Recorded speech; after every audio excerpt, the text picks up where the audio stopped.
Recently, scientists have discovered a humbling collection of monster galaxy superclusters, 662 in total. One of them is so ginormous it can make anyone terrified. It's called the Inosto supercluster, and it's located 3 billion light-years away from Earth. This particular supercluster was called after an Estonian astrophysicist who was one of the discoverers of the large-scale structure of the universe. This supercluster is truly staggering in terms of size and mass. Its mass is the same as that of around 26 quadrillion suns, which is 26 followed by 15 zeros. The galaxy supercluster is so huge that it would take a light signal 360 million years to travel from one side of it to the other. The rest of the discovered superclusters can't measure up to the Inosto supercluster, and still, they are no slouches in the size or mass department. Using the discovered sample, a team of researchers led by astronomers from Tartu Observatory managed to calculate the average supercluster size and mass. It turned out that the typical mass of a supercluster in that collection was about 6 quadrillion solar masses, and the typical size of a supercluster was around 200 light-years across. It means that the average supercluster is more than 2,000 times larger than our home Milky Way galaxy. Another comparison for you. If the Sun had the same mass as a golf ball, a supercluster would be as massive as Mount Everest. During a closer examination of the properties of these superclusters, astronomers found out that galaxy clusters within these superclusters are heavier than those found outside the superclusters. It proves that galaxies in such superclusters grow and develop in a different way from galaxies elsewhere. But even though the superclusters have tremendous masses, individual galaxies they contain seem to be less dense than others. Most likely, it happens because this insane mass is spread across huge volumes. At the same time, supercluster galaxies are dense enough to have a tremendous gravitational effect on the matter filling the superclusters themselves, including their dark matter content. This matter is invisible to human eyes since it doesn't interact with light. Astronomers hope that the supercluster discovery will help us not only better understand how such vast collections of galaxies come together, but also allow us to figure out the answers to the mysteries of dark matter and dark energy. Our universe consists of normal matter, and dark energy. Normal matter, which is everything you can see with your own eyes or with the help of instruments, makes up around 5% of the universe. Dark energy takes up around 68%, and about 27% of the universe is dark matter. Now, dark energy is believed to be a force responsible for the expansion of the universe. Astronomers wouldn't even know the thing existed if, several decades ago, they hadn't found out that the expansion of the universe wasn't slowing down. Quite the opposite, it was accelerating. It meant there had to be some enigmatic force counteracting gravity. It was dubbed dark energy. As for dark matter, it is supposed to explain how objects work together. Potential candidates for dark matter vary from strange particles to super-dim objects. The European Space Agency's Planck satellite even helped astronomers calculate how much dark energy the universe has to contain to explain the way its expansion is constantly speeding up. But let's get back to our superclusters. The most curious thing is that the team behind the discovery has noticed that galaxies in these superclusters seem to be separating at lower expansion speeds than expected. What it means is still unclear, but hopefully, studying the superclusters will help us figure out the mystery of these troubling discrepancies observed in the universe's uneven rate of expansion. During the recent years, scientists made 2 breakthrough discoveries about our universe. Thanks to new technologies, we've looked into the distant past. And we've learned something that can change our understanding of the universe forever. What are these discoveries and what do they mean to us? Let's find out. Recently, we unveiled the first color image from the James Webb Space Telescope. It's a mind-bending photo capturing thousands of ancient galaxies. This oldest documented light in the history of the universe dates back over 13 billion years. That's just 600 million years after the Big Bang. It's like getting a sneak peek into the universe's baby album. But that was just the beginning. Astronomers were expecting to see some tiny young galaxies. But what they found was a real surprise. Impossibly early, impossibly massive, and all that from just a tiny red dot. The lead author of the study, Ivo Labe, was working at the computer as usual, and suddenly he got two numbers. Age, 13 billion years. Weight, 100 billion stars. When he realized what that meant, he nearly spit out his coffee. But that red dot was just the beginning. The next day they found 5 more galaxies just like this. Turns out, these 6 massive galaxies are as old as the Milky Way itself. The entire research team was in disbelief. They were like, "Wait, what? These guys couldn't be that mature so early in time. Did we make a mistake?" But nope. The James Webb Space Telescope, the new cool guy on the space block, just has some serious skills. It can see through dust clouds with its infrared vision and spot galaxies that were previously invisible. Move over Hubble. There's a new stargazer in town. But why is it shaking things up so much? Because this discovery affects our understanding of how galaxies formed. Let's try to explain. A long time ago, 13.8 billion years ago to be precise, our universe was born. It was chilling out for a while, and then it started to form the first galaxies. And these galaxies were full of gas and dust. Eventually, this gas started turning into stars. Some galaxies were more massive and had more stars, and some were lighter and had almost no stars at all. In any case, they all grew gradually. The stars in them were born slowly and smoothly. That's how our current models explain this. But these new observations from the James Webb Space Telescope show an unexpected surprise. Looks like, even in the early universe, our ancient friends had lots of stars. More than what we would ever expect. If that's the case, then these galaxies are like the overachievers of the universe. They skipped the small and gradual growth phase and went straight to being giant universe breakers. According to our current cosmological model, they shouldn't even exist.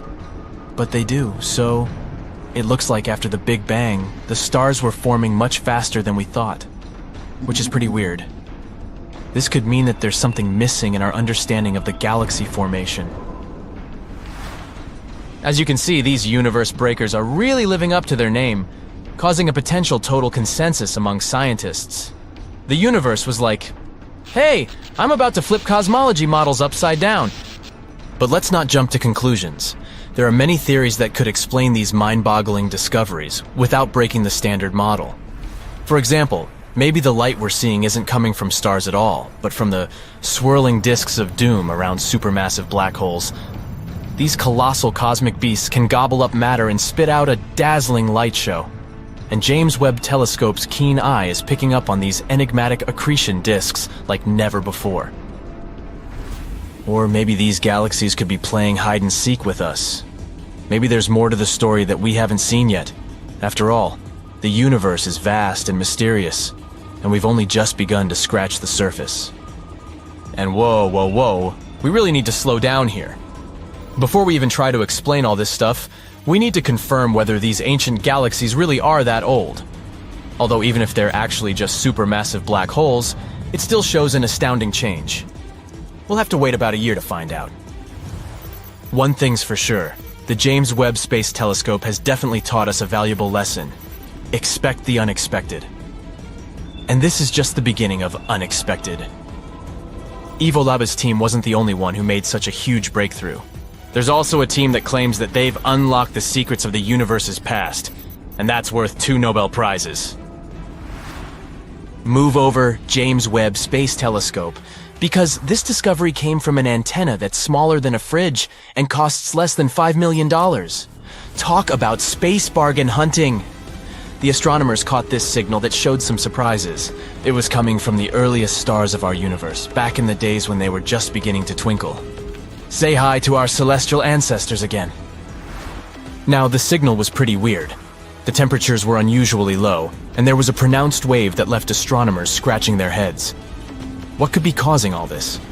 Well, there's a theory. Dark matter may have been at work, and if that's the case, then we can really be on the verge of a great discovery. Imagine you're looking at the night sky filled with stars, but there's something else there that you can't see. It's like an invisible cloak that covers the entire universe.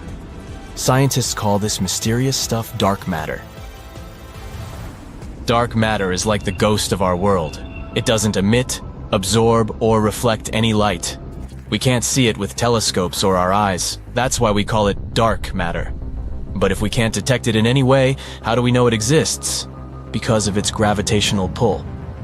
One day we noticed that our understanding of how galaxies were created was incorrect. According to our calculations, they should have been some chaotic gas, but something held them together, turning them into spirals, like some kind of invisible glue. Then we thought, maybe this invisible glue really exists. If the moon was invisible, we would still suspect that it exists somewhere because its gravity affects the tides on Earth. This is also the case with dark matter. Its gravity influences the motion of galaxies and other cosmic objects. In fact, dark matter makes up a huge chunk of the universe, about 27% of it. Moreover, the normal matter we can see, like stars, planets, and galaxies, only make up about 5% of the universe. So even though we can't see dark matter, there's actually more of it in the universe than everything we can see. Scientists are still trying to figure out if dark matter exists and what it can be made of. Some theories suggest that it could be made up of exotic particles that are different from the particles that we're used to. Others think that it might be some kind of weird, undiscovered form of matter that doesn't interact with light at all. Anyway, it's an intriguing mystery, and if we ever confirm the existence of dark matter, our understanding of our world will change forever. So now you can understand why the excitement in the scientific community is palpable. If this discovery is confirmed, then we will get the first real proof of dark matter. This discovery may be even more important than the Big Bang itself because, as astronomers put it, we are made of star stuff, and so we are glimpsing at our origin. But of course, we still have to wait and explore all this in great detail. In science, one should never rush to conclusions. And while scientists study this stuff, we'll be here, on the edge of our seats waiting for the next space blockbuster to unfold. The universe never ceases to amaze us with its wonders. Who knew that such a small and humble antenna could unlock such cosmic secrets? It just goes to show that in the vastness of space, even the tiniest discoveries can have the biggest impact. Keep looking up, and who knows what other cosmic surprises are waiting to be uncovered.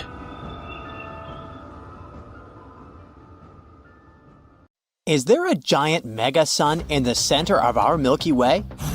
Scientists actually thought so for a while because it's the brightest place in the galaxy. It has millions of stars packed into a small area. This area is called the Gigantic Bulge. The Gigantic Bulge has millions more stars per light-year than any other part of the galaxy. It can be 10 million times denser than our part of the neighborhood. In some cases, stars in this region are only 5 light days apart.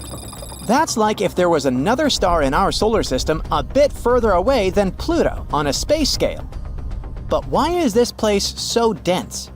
When galaxies form, a lot of gas and dust come together under the force of gravity. This material gathers up and eventually forms stars. Gravity and angular momentum balance out, and it starts looking like a flat disk with a pretty bright, bulging, dense core. The stars live their comfy lives, and once they get to the finishing line, they collapse under their own huge weight. Then, the black hole forms. Black holes love to eat everything around them, and the more they eat, the bigger they get. And what place is more perfect for a fine dinner than the galaxy center, where all the space stuff is packed together? So it starts eating surrounding gas and dust, forming an accretion disk. As this material spirals into the black hole, it heats up and emits a lot of energy, which makes the center of the galaxy even brighter. That's why you can find both supermassive black holes and galactic bulges in the centers of all galaxies. The galactic bulge at the center of the Milky Way looks a bit like an ellipse. That's a classical bulge. Stars aren't like our sun. They move randomly in all possible directions and planes. Plus, they all move at different speeds. So gravity is going crazy there, and this makes the bulge look more like a sphere, or an ellipse. Since they were the first ones to form, they have some of the most ancient stars in our galaxy. But there are also some places of star formations and lots of younger, massive stars that are less than 100 million years old. As we move farther away from the center, things get a bit calmer. Stars start rotating uniformly and become stable. Right now, Earth is in one of the Milky Way's spiral arms called the Orion Arm, pretty far away from the galactic bulge. In our part of the neighborhood, stars are usually about 4 or 5 light years apart. This means that most of a galaxy is actually just black, empty space. Our black hole is called Sagittarius A star. It's a monster about 4 million times the mass of our Sun. It's also about 32 million miles in size, almost like the distance between Mercury and the Sun. But don't worry, it's not attracting the Milky Way inside it, and it's not going to eat us. These black holes are actually super small compared to the entire galaxy, so they can only eat whatever's around. Right now, many stars orbit Sagittarius A star, and even though it emits a huge amount of energy, we can't see its light from Earth without a lot of scientific effort. But why don't we see the center itself? The galactic bulge is so bright that even though it's 26,000 light-years away, we should see it shining brightly in our sky. Yet we don't. Turns out it's all because of space dust. There's a lot of dust between us and the core, and it absorbs most of the visible light. We can only look at the galactic core using other types of light, like near-infrared, gamma ray, and so on. NASA has images of the core in different types of light, and it shows how scarily bright the center is without the dust blocking our view. But not all bright regions are blocked by gas and dust. For example, when we look at dense clusters like the Messier 13, the stars are so close together that they look just like a white spot. Most of our telescopes can't separate them from each other. The satellite galaxy M32, our neighbor near the Andromeda galaxy, has about 84 stars per light year. It's so dense that stars can't be resolved even by the Hubble Space Telescope. To get the idea, our solar system is 2 light years long. We'd see about 168 stars outside our window if we were there. Our closest star is Alpha Centauri. It's about 4 light years away from the Sun. If it was just a couple of light days away, it would shine much brighter than the full moon. So if we somehow managed to survive in crazily dense star regions, the sky would be white all day long. But it's unlikely that we'd make it. As we get closer to the center of the Milky Way, the chances of finding life get super slim. The gravity of stars is going wild with chaotic movements, so there are barely any planets around. On those miracle planets, the radiation from cosmic rays is skyrocketing. Supernova blasts and star collisions nearby become an everyday occasion, and all the gas around makes it basically impossible to breathe or even see properly. At the same time, as we move further away, there are fewer stars around. Elements that are super useful for life, like carbon, oxygen, and iron, are produced by stars, so they also drop. Too much radiation is awful, but too low radiation means that there's not enough energy to support chemical reactions, like photosynthesis. Which is why, if there is extraterrestrial life, it would most likely be somewhere in the middle of different galaxies. But some galaxies get their brightness from a so-called active galactic nucleus. These are extremely energetic regions at the center of some galaxies. They shine much brighter than any stars imaginable, although it mostly shines only in certain parts of the electromagnetic spectrum. The brightness comes not from the stars, but from the accretion disk around their supermassive black holes. As the material slowly falls into a black hole, it gathers around it and creates this flat, spinning disk of gas, dust, and other stuff. Since the gravity and friction there are insane, this disk heats up and starts emitting enormous amounts of energy. Also, this disk spins incredibly fast, almost at the speed of light. Because of that, collisions there happen all the time, and they're unimaginably powerful. They release even bigger amounts of energy. Most galaxies don't have an AGN. Those that do, like the galaxy M87, in the Virgo constellation are called active galaxies. There are also different types of AGNs: the Seyfert galaxies, radio galaxies, and finally, the winners of our space brightness competition, quasars. Imagine things so bright that they can outshine the entire galaxy they belong to. Quasars are a specific type of active galactic nucleus, the most extreme and luminous form. They belong to the supermassive black holes, the biggest ones in our universe. Quasars are like a combination of several things. First, they're the brightest accretion disks in our world, because of their behemoth black holes eating everything around. But they have some cool features. For example, they have powerful jets of particles that shoot out from the poles of the black hole at nearly the speed of light. These jets add up to the brightness of the quasar, although they can only be seen in radio wavelengths. The energy they emit is so intense that they can be seen billions of light years away. However, the nearest quasar to us is 600 million light years away, so we can't see them with backyard telescopes. So, when we look at a galaxy through a telescope, we usually see only the brighter core, not the outer parts. Unfortunately, our eyes just aren't made to see things like the active galactic nucleus. So, these stars are the brightest things we can see. But what a beautiful sight it is. Oh, fasten your seatbelts. We're setting course for the most bizarre places in our universe, and you'll see the most mysterious phenomena few people have ever seen before. Recently, astronomers have discovered that the supermassive black hole at the center of our home Milky Way galaxy might be leaking. Why is it a significant change? Because it might mean that this black hole, called Sagittarius A star, whose mass is 4.1 million times the mass of our Sun, isn't a sleeping giant as previously thought. It might still be active. And the leakage, recorded by scientists, may be the hole hiccuping while swallowing clouds of gas. Hey, I've been known to do that from time to time. During the research, the team of astronomers used the Hubble Space Telescope. It helped them spot a jet that looked like a blowtorch. It was pushing into clouds of hydrogen at the center of our galaxy. The jet seemed to spew gas like a hose directed into a pile of sand. This often occurs around other active black holes surrounded by the material drawn to them by their immense gravitational pull. Some of this material gets pulled into the black hole, but a small part of it gets swept outward by powerful magnetic fields. The research suggests that when a giant gas cloud gets too close to our supermassive black hole, it gets swallowed, and then the hole belches small jets of matter. Fermi bubbles might be the result of the belches that occurred around 2 to 4 million years ago. But recently, scientists have found another giant glowing bubble of hot gas.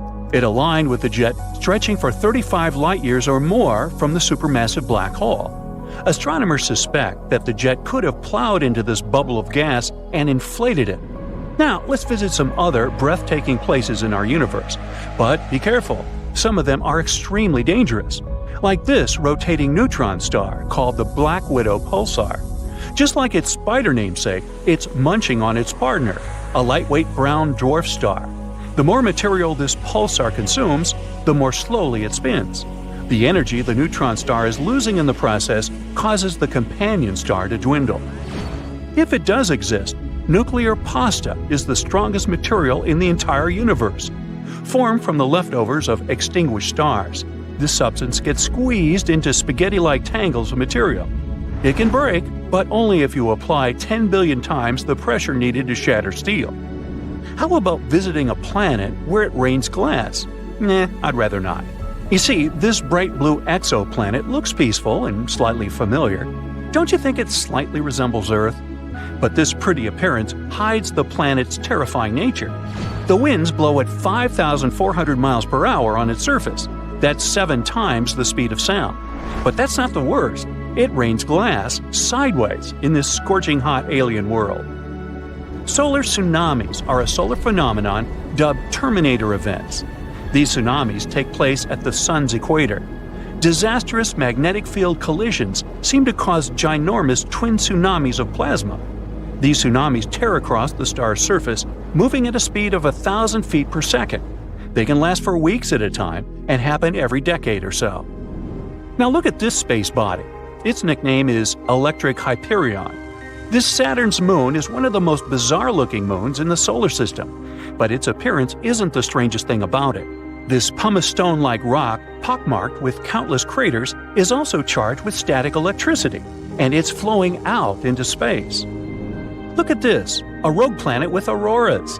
Lost in space and drifting through galaxies, rogue planets were once flung away from their parent stars.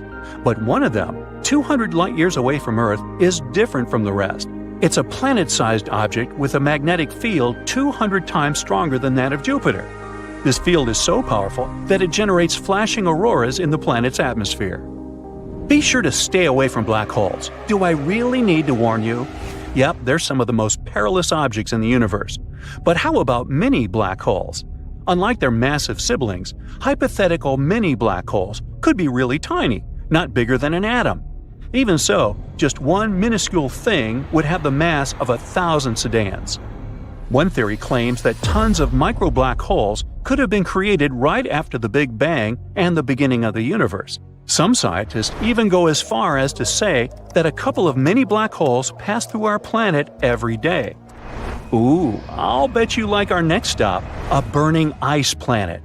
Faraway Neptune-sized exoplanet Gliese 436b is a paradox. It's made of scorching hot ice. The planet completes one full orbit around the red dwarf Gliese 436 in just 2 days. It means it's traveling remarkably close to its parent star. That might be the reason the planet's temperatures rarely drop below 800 degrees Fahrenheit. But the strangest thing? The planet hosts huge volumes of water ice known as Ice X, which remains solid despite blistering temperatures. Now, if you love jewelry, this next world is for you, a diamond planet. About 4,000 light-years away from Earth, there's a planet that seems to be one enormous diamond. The planet is denser than any other discovered so far and consists mostly of carbon. It's so dense that astronomers think this carbon might be crystalline. This in turn might mean that at least some part of the planet is diamond. Moons orbiting other moons might exist, or they might not. Astronomers haven't agreed on this one yet. Planets orbit stars, and moons orbit planets. But then, why can't there be moons, also known as submoons, moonettes, and moons? It actually sounds like one of those flowery Hawaiian dresses, moo-moos. But alas, no. Researchers claim that moons could exist, but the host moon has to be massive enough, the moon small enough, and there must be a wide gulf between these moons and the host planet. Now, I'll take you to the living fossil galaxy. DG-SAT-1 is as big as the Milky Way, but it's nearly invisible because its stars are spread out incredibly thinly. But what makes the galaxy unique is that it's sitting all alone, unlike other galaxies of this kind. Those are usually found in clusters. It can mean that DG-SAT-1 was formed in a different era, probably a mere 1 billion years after the Big Bang. If it's true, this galaxy is a real living fossil. Now, you won't be able to see the next space phenomenon, all because people can't see infrared light. And the phenomenon I'm talking about is an infrared stream from space. Ooh. Neutron stars are ultra-dense collapsed cores of giant stars. They usually emit X-rays or radio waves. But in 2018, astronomers discovered a weird stream of infrared light. It seemed to be coming from a neutron star 800 light-years away from our planet. This signal was probably generated by a disk of dust surrounding the star, but this theory hasn't been proven yet. Behind the orbit of Neptune lies the mysterious Kuiper Belt, filled with massive icy objects. The most curious thing about this space formation, though, is that scientists fail to explain the pattern of its movement. The only explanation they have is that Neptune might be hiding from our sight a ginormous planet. This hypothetical planet has already got the name Planet 9, and all we have to do is wait until its existence is confirmed, or not. Let's visit our star, but we need to be careful not to come too close, because the Sun's atmosphere is hotter than the surface of the star. While on the surface, the temperature reaches 10,000 degrees Fahrenheit, the upper atmosphere heats up to millions of degrees. Scientists suspect that explosive bursts of heat from the Sun may have something to do with this unique phenomenon. Now, this space object is also worth visiting. Haumea, a dwarf planet orbiting in the Kuiper Belt, has a bizarre elongated shape and 2 moons. The day on this planet lasts 4 hours, making it the fastest spinning big object in our solar system. But the most mysterious thing about Haumea is that the planet has a thin 40-mile-wide ring circling it. Ring-a-ding-ding. Weird, unusual sounds out of nowhere are spreading all over our galaxy, constantly repeating, and it's something we've never heard before. Scientists discovered it in 2020, and it was nothing like any of the other energy signatures they ever studied. Powerful and bright radio signals occurring from time to time, mysteriously disappearing within a day. It doesn't fit the profile of any space body we know. The signal is a bit irritating, and it disappears without a schedule. When scientists tried to match the signal with some other telescopes, it was gone. Low-mass stars sometimes flare up with radio energy, but not here, since they mostly have X-ray counterparts. Very dense collapsed stars, like pulsars and magnetars, are also not a choice. The closest solution they got is a mysterious class of objects we know as the Galactic Center Radio Source, GCRT. It's a radio source that brightens and rapidly glows. It decays near the center of our galaxy and could help us unravel the mysteries of the universe. If you had a flying car that could go up at a speed of 60 miles per hour, you'd only need 1 hour to get into space. The moon is a little bit farther, 250,000 miles, which is about 10 times the circumference of our planet. That means a moon trip would be like taking a tour around the globe and doing it 10 times straight, which would take less than 6 months. A trip to Pluto would take over 800 years. Proxima b is the closest Earth-like neighbor we have. It's a small rocky world that orbits the closest stellar neighbor of our Sun. It orbits the star's habitable zone, an area that's far enough from any star to have moderate conditions, not too cold and not too hot for liquid water to at least hypothetically exist.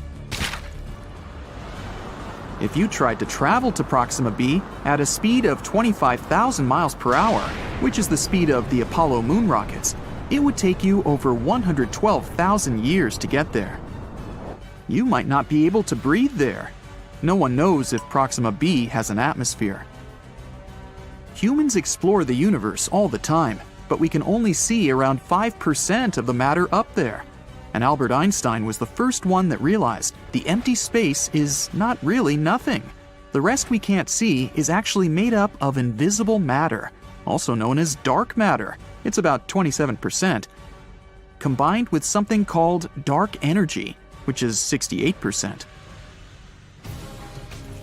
If you try to pour water into space, of course, outside of a spacecraft, it would immediately boil away or vaporize. That's because there's no air or air pressure in space. As air pressure lowers, the temperature you'd usually need to boil water at also gets lower. Keeping that in mind, water boils way faster on a mountaintop than, for example, at sea level. There's no air pressure in space, so water could boil at a very low temperature. Scientists believe that there are at least a couple of billion galaxies out there. We don't know the real number, and probably never will, but they tried to calculate it by counting how many galaxies we can see in a pretty small and restricted area of the sky. It may seem as if the universe was filled with stars and a couple of planets here and there, but our home galaxy has at least 100 billion planets. If you fill a balloon with helium and release it, you'll notice it floats very high. It'll go up into the atmosphere, but it won't go into outer space. The higher you go, the thinner the air in our atmosphere gets. Your balloon will rise up until the point where the atmosphere surrounding it has the same weight as the helium inside it. That will happen at approximately a height of 20 miles above the surface, so this is as far as a helium balloon can rise. We don't really know how big the universe is.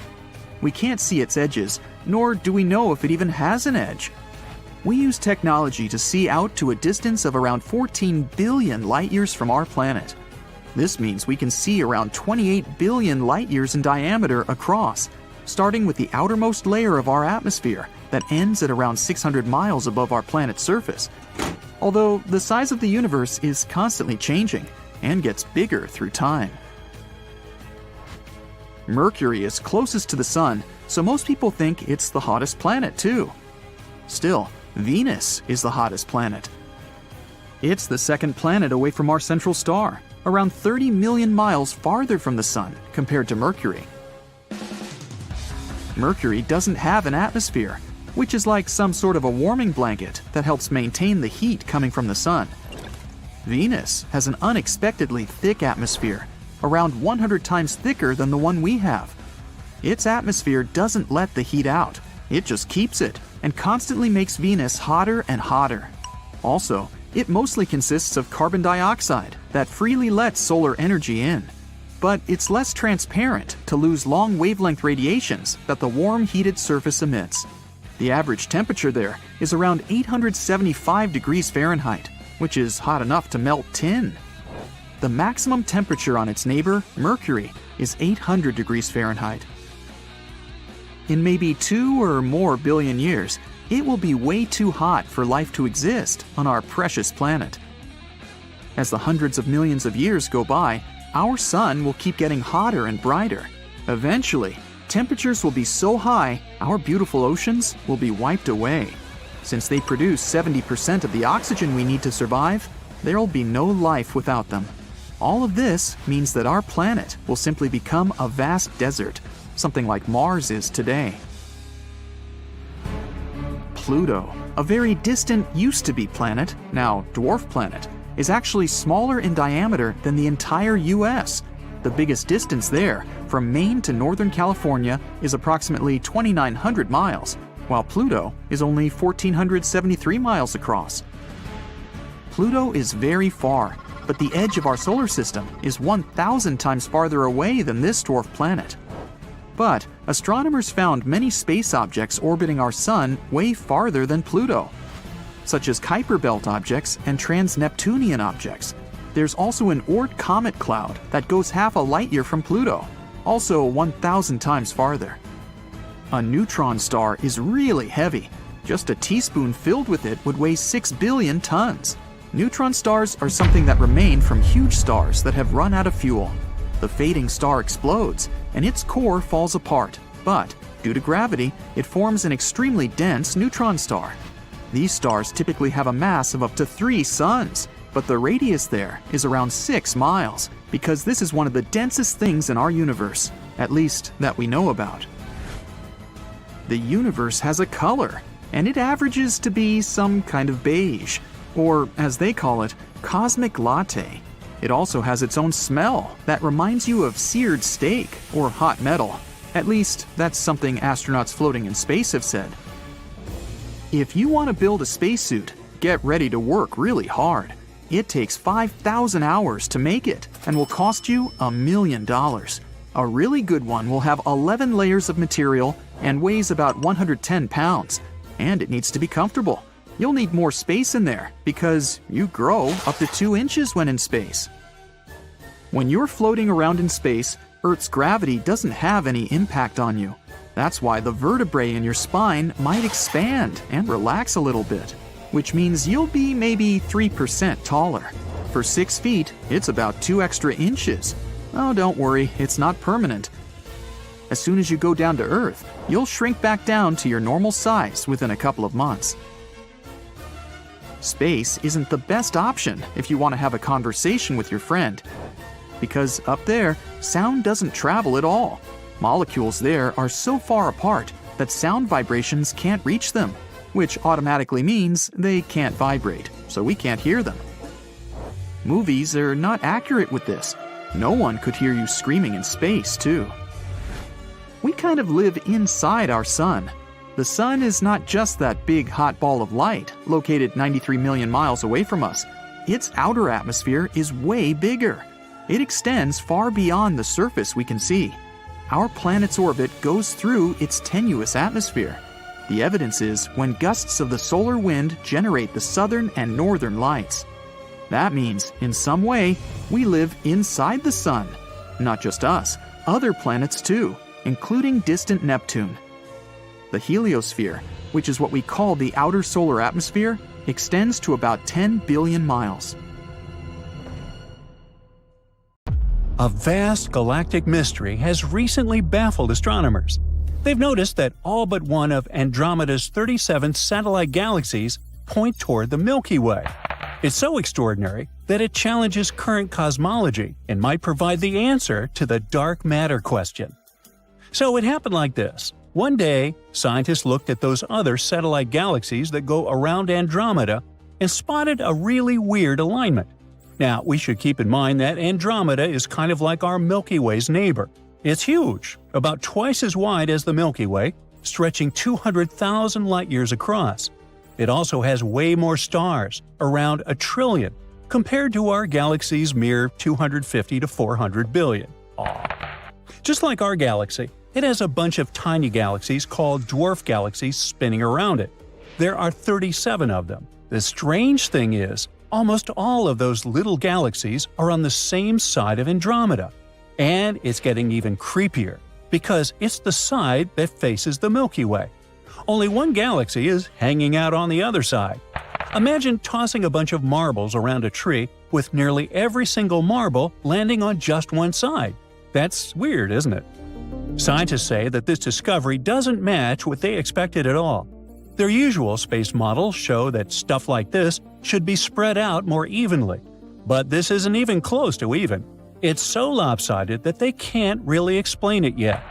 Those models follow the main space theory we use today, called the lambda cold dark matter model. According to this theory, the little galaxies should be spread around Andromeda pretty evenly, maybe just a bit lopsided. But in real life, their distribution is way more uneven than the model said it should be. The scientists have run tons of simulations, and only about 0.03% of them ended up close to what we actually see. And still, none of them matched the real thing exactly. So, does it show the lambda CDM model has flaws? That would be a big deal, because we normally use this model to explain how the universe works. If the real sky doesn't match what our model says, especially in a place as close and well-known as Andromeda, it might mean that we're missing something big. Another strange thing, many of Andromeda's satellites seem to lie in a flat plane instead of being randomly distributed in all directions. This kind of flattened structure has been seen in other big galaxies too, including our own, but it's still not well understood. Maybe the satellite disk is connected to the weird cosmic asymmetry, but no one really knows how. In any case, the fact that all the tiny galaxies on Andromeda's side line up almost perfectly in the direction of the Milky Way is super weird. It makes you wonder, could our galaxy be pulling or affecting them? But the catch is that nothing like this is happening to the Milky Way's own satellites. Plus, the gravity between our two galaxies doesn't seem strong enough to do that kind of pulling. The answer might lie in one of the most mysterious things the universe has to offer – dark matter. Let's start from the very beginning. We'll go all the way back to the early universe, just after the Big Bang. Now, back then, I wasn't around then, but I'll tell you anyways. Matter in the universe was spread out pretty evenly, but not perfectly even. In a few spots, there were just slightly higher amounts of matter than in others, tiny clumps. Those little differences were important, because gravity could latch onto them. Over time, those denser regions started pulling in more material, slowly growing into the first structures in the universe. Astronomers believe that dwarf galaxies were the earliest and smallest building blocks of galaxy formation. Think of them like Lego bricks, tiny pieces that were later pulled together by gravity to build larger galaxies over billions of years. Now, when we talk about matter, we mean two different things. Normal matter, the kind we can see and touch, including atoms, gas, stars, planets, and everything around us. And dark matter, the invisible kind. It doesn't give off any light, doesn't absorb it, and doesn't interact with normal matter in the usual ways. The only reason we know it exists is because of its gravitational pull. There's also a lot more of it than normal matter. Scientists think that roughly 85% of all matter in the universe is dark matter. At the same time, we've never directly detected a dark matter particle. But we know dark matter is there because it bends light, It holds galaxies together. They spin too fast to stay intact otherwise, and it shapes the structure of the universe, allowing us to map its influence on larger scales. While normal matter can clump together, crash, heat up, cool down, and eventually form stars and galaxies, dark matter can't do any of that. It doesn't bump into itself or radiate heat, but it can still form big, invisible clumps, which we call dark matter halos. In the early stages of the universe, the halos acted like gravity wells. They pulled in normal matter, which sank into the centers of those halos and formed the first galaxies. So, galaxies like the Milky Way or Andromeda might be sitting inside enormous blobs of dark matter that we just can't see. So, cosmic asymmetry explained? Not yet. Scientists are sure that dwarf galaxies are some of the most dark matter-dominated objects in the universe. In many cases, over 99% of their mass is likely to be dark matter. That means they give us a unique chance to study dark matter without all the messy gas and stars that exist in larger galaxies. Researchers use dwarf galaxies to figure out how dark matter clumps together, or whether there are alternative theories of dark matter, like warm or self-interacting dark matter. At the moment, the main theory is that dark matter behaves like a cold, clumpy, and slow-moving fluid. At the same time, it might not be totally cold. Maybe it has other properties. Maybe it interacts with itself or with normal matter in subtle ways we haven't discovered yet. If that's true, it could help explain why satellite galaxies form in strange patterns, like the ones around Andromeda. In other words, the Lambda CDM model might indeed have flaws.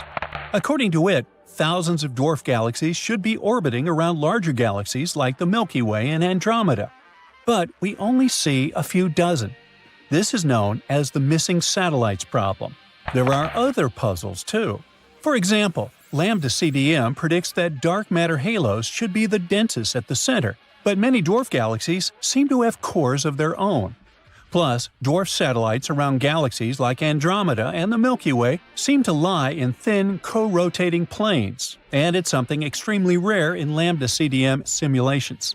And finally, some simulated dark matter halos are so massive that they should form bright dwarf galaxies, but we don't see them. No wonder astronomers are so interested in dwarf galaxies and the explanation of cosmic asymmetry. For that, we need more precise measurements of their motions and structures and simulations that add more realistic physics, like stellar feedback, turbulence, and so on.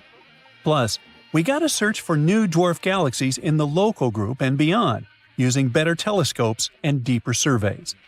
Now, getting back to Andromeda's weirdly positioned satellites, if the dark matter theory doesn't work out, there's another possibility that involves large-scale interactions between galaxies. It could be an old collision or a near miss that shaped the current distribution of satellites. For example, some scientists think a smaller galaxy, Messier 32, might have collided with Andromeda long ago, stirring things up. Scientists have seen some lopsided shapes in other galaxies before, but none as weird as what's going on around Andromeda. Usually, the little galaxies around big ones spread out pretty evenly or are just a bit off. That makes scientists think Andromeda might be a super special case. They say we need to keep looking, using better telescopes, to crack the Andromeda galaxy mystery. And perhaps, after figuring out the truth, we'll also come closer to solving the dark matter problem.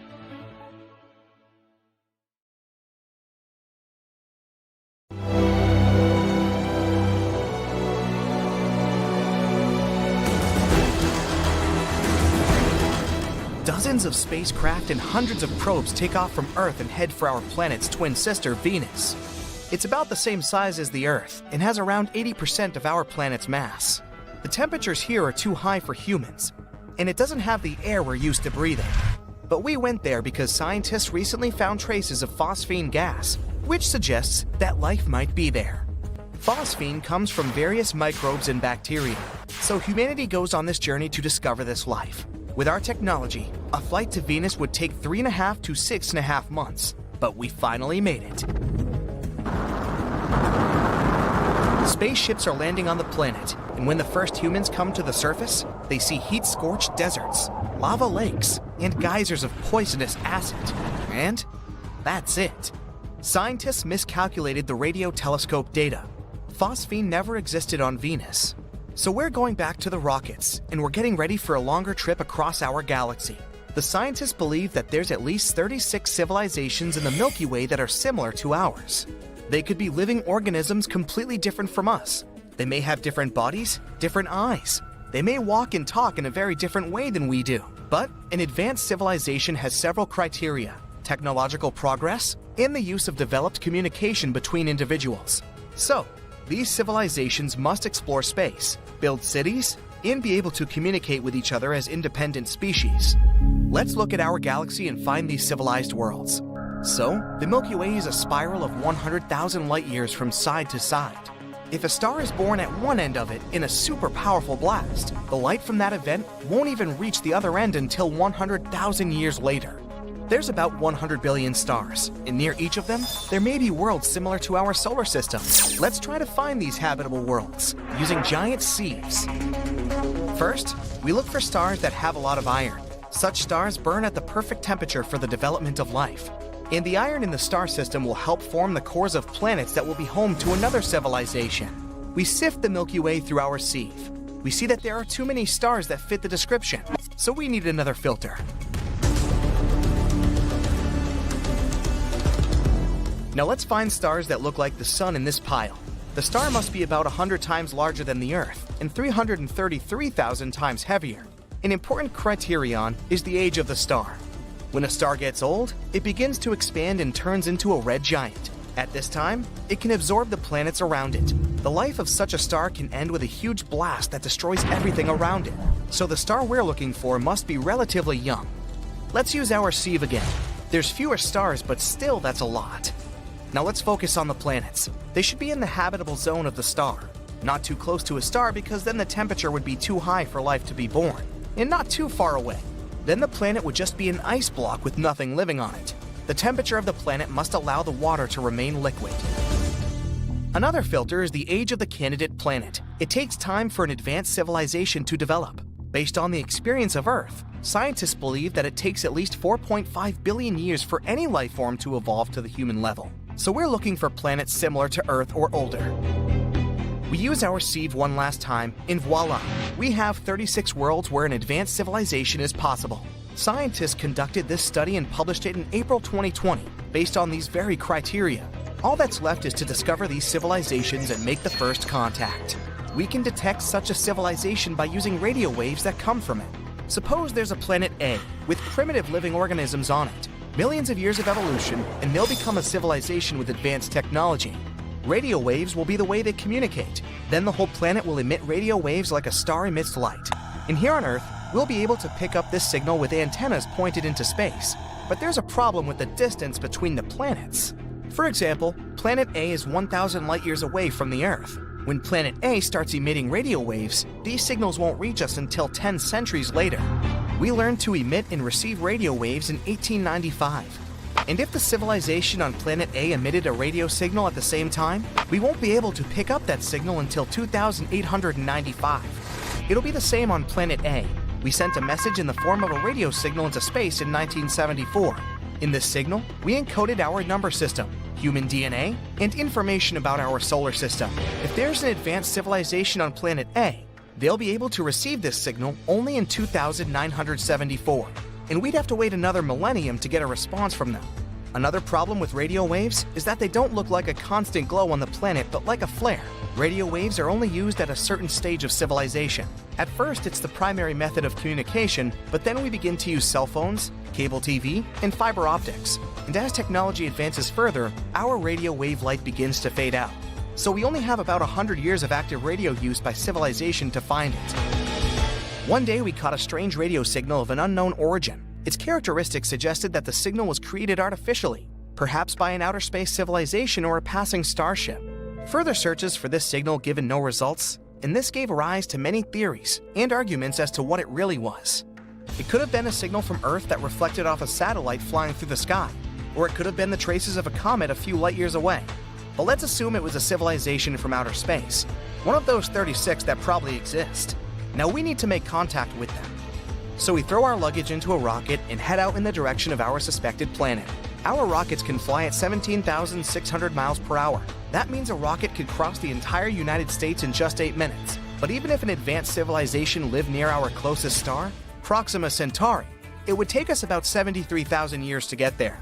Even at the speed of light, it would take 4.2 years, so we need to solve the problem of space travel. Our scientists plan to reach about a quarter of the speed of light with a laser. A powerful laser beam from Earth will push a microscopic probe in the right direction. This probe could reach our destination in about 17 years. And in another 4 years, when the signal from it reaches Earth, we'll know if there's an advanced civilization. Another possibility for faster-than-light travel is the warp bubble spacecraft. The spacecraft would have to compress space in front of it and stretch it behind its tail. Then we'll be able to reach any point in the universe in literally a few seconds. But such travel remains a fantasy for us. Perhaps we can get to different corners of the universe through wormholes. They're shortcuts similar to tunnels, but there's one problem. These wormholes might be inside black holes. They're the most mysterious objects in the universe. They're so heavy that even light can't escape their trap. Our spaceships wouldn't stand the tension either.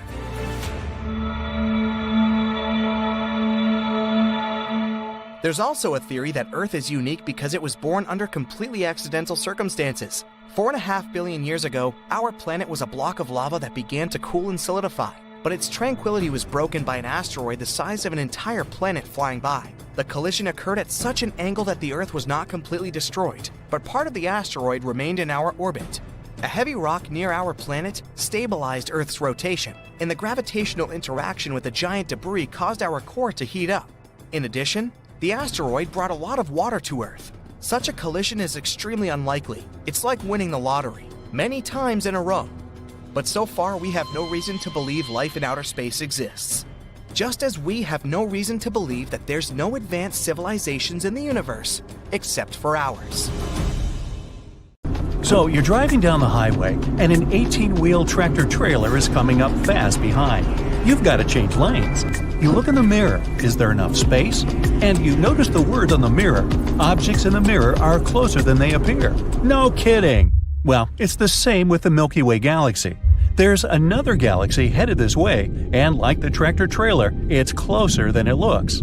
The Andromeda Galaxy, or M31, as it was labeled originally by Charles Messier in his catalog of 110 fuzzy objects in 1774, is now officially named NGC 122, that's New Galactic Catalog 122. A spiral galaxy larger than the Milky Way, the Andromeda Galaxy is so big and so close that you can see it without a telescope.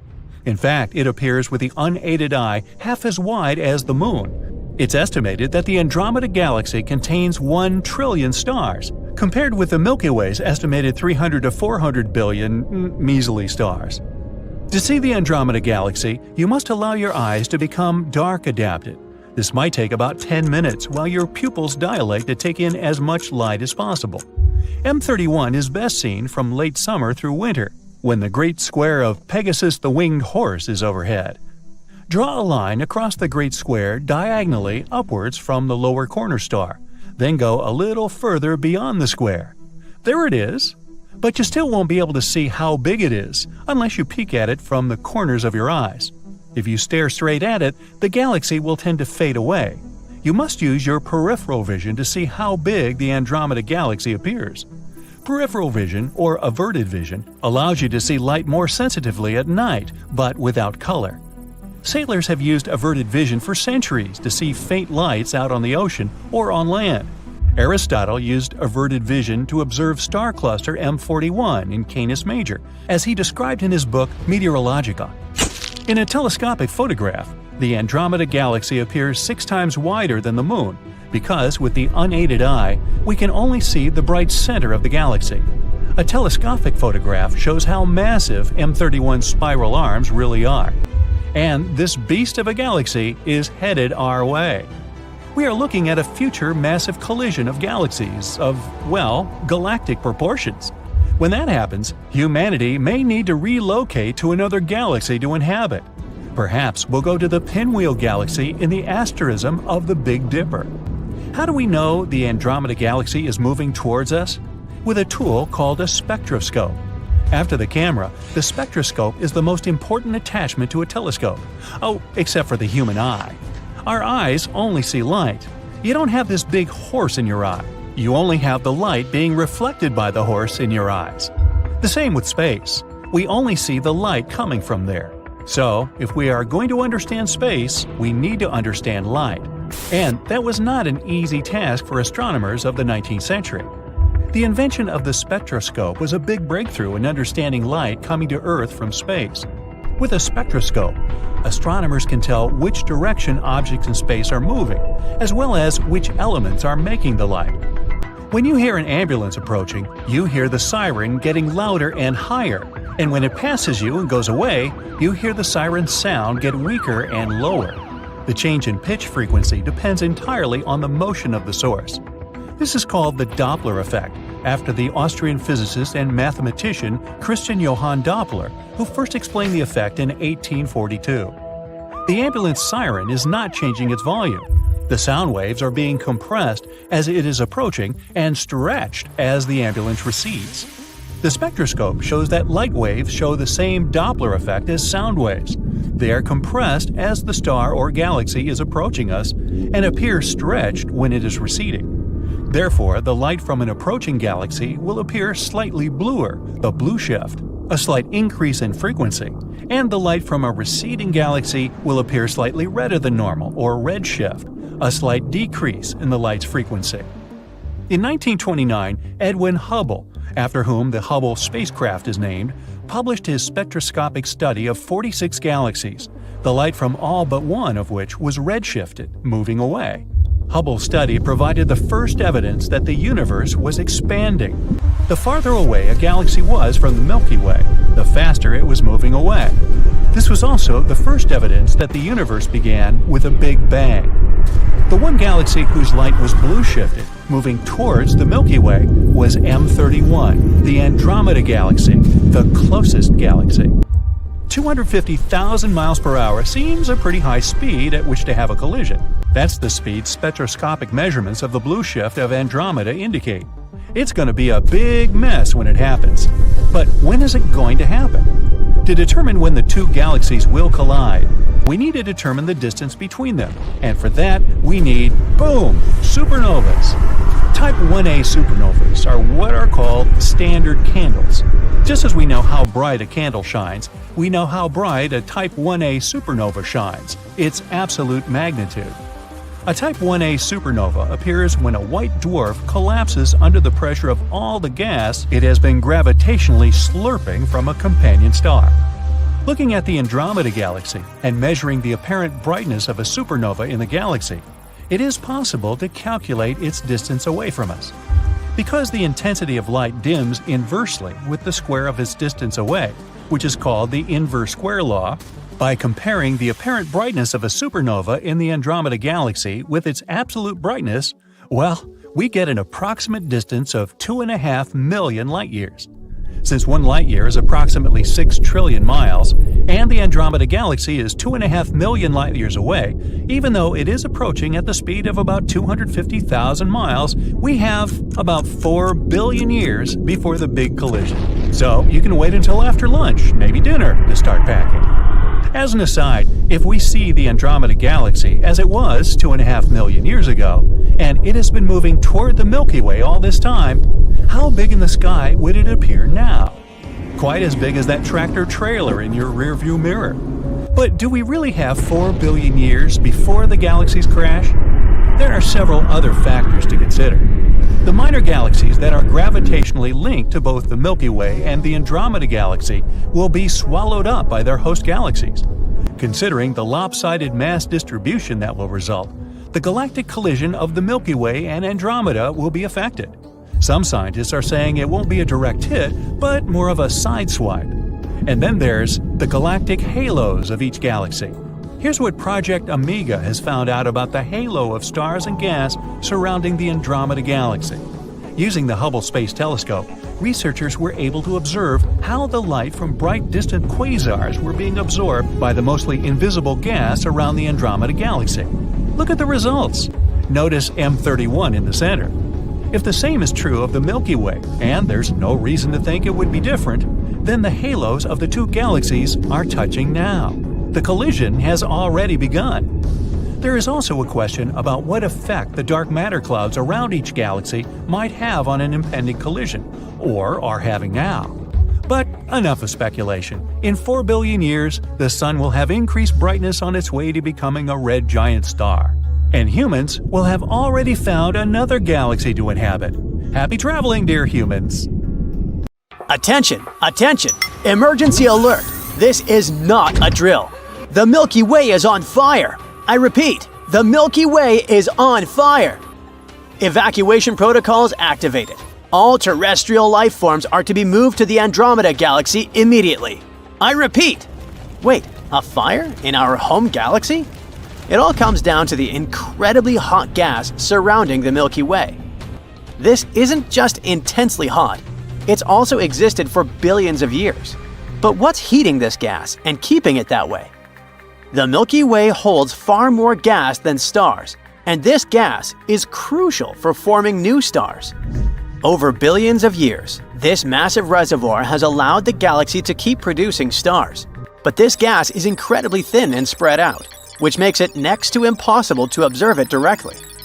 For a long time, this made it difficult to figure out how much gas the Milky Way really contains. But in recent decades, researchers finally confirmed that the galaxy is indeed surrounded by an enormous sphere of hot gas. This gas cloud extends as far as 700,000 light-years from the galaxy's center and reaches temperatures of several million degrees. At first, scientists thought the gas's insane temperature was due to the Milky Way's gravity. They believed that gravity caused the gas to swirl around, keeping it from falling inward and heating it up in the process. But then, recently, scientists have discovered something even more surprising: a second layer of gas. And it's even hotter. How did we discover this gas with a temperature of around 18 million degrees Fahrenheit? Faint X-rays coming from all directions in the sky revealed the presence of this gas. The gas also showed up as it absorbed light from distant quasars, bright objects far outside of our galaxy. No wonder scientists began looking for the sources of heat that could explain this bizarre phenomenon. They soon found that the two types of gas, the X-ray emitting gas and the absorbing gas, came from different regions in the galaxy. The X-ray emitting gas is apparently produced by a puffed-up region around the Milky Way's stellar disk. This region is a direct result of the galaxy's star formation, which is still going on. Massive stars in these regions eventually explode as supernovae, releasing huge amounts of energy. This energy heats the surrounding gas to extreme temperatures. The gas heated by supernovae becomes turbulent, moving around chaotically. Some of it escapes into the space around the galaxy, while some of it cools down and falls back toward the disk. This continuous cycle of heating, cooling, and movement keeps the hot gas layer visible in X-rays. The absorbing gas is enriched with elements like sulfur, magnesium, and neon. These elements are created inside massive stars through nuclear reactions and escape into space during supernovae explosions. Runaway stars that are flung out of the Milky Way's disk also contribute to this process. When they explode as supernovae, they create pockets of enriched gas above the galaxy's disk. The X-ray emitting gas forms a glowing layer around the Milky Way's disk. This layer never disappears due to the star formation and supernova activity happening in the galaxy. Together, these processes explain both the absorbing and emitting signals observed by astronomers. Star formation, supernova explosions, and gas movement all work together to shape the Milky Way. The hot gas not only helps regulate star formation, but also redistributes materials created inside stars. And elements produced in stellar cores are spread throughout the galaxy by supernovae, becoming the building blocks for future generations of stars. The research team plans to keep observing the gas at other wavelengths of light. This might give us even more information about how the gas behaves and what it's made of. And once we understand the dynamics of this gas, we're likely to learn more about how galaxies like the Milky Way evolve over time. We need all the data we can collect after all. We don't even know the true shape of our galaxy yet. Recent discoveries have revealed that the Milky Way is not a flat disk as previously thought. No, it has a warped structure. And the craziest thing? Dark matter might be the cause of this deformation. The first confirmation that the Milky Way isn't a perfectly flat disk came from observations by the Gaia spacecraft. Gaia mapped the positions and movements of over 1 billion stars, and its observations showed that the Milky Way extends farther outward than initially believed. At its edges, the galactic disk was a wavy, warped structure with serious deformations along the outer edge. But what causes the warp? These deformations may result from ancient galactic collisions, like the Milky Way's collision with the Sagittarius dwarf galaxy around 6 billion years ago. However, a new study suggests another possibility. The warp might be caused by a tilted dark matter halo surrounding our galaxy.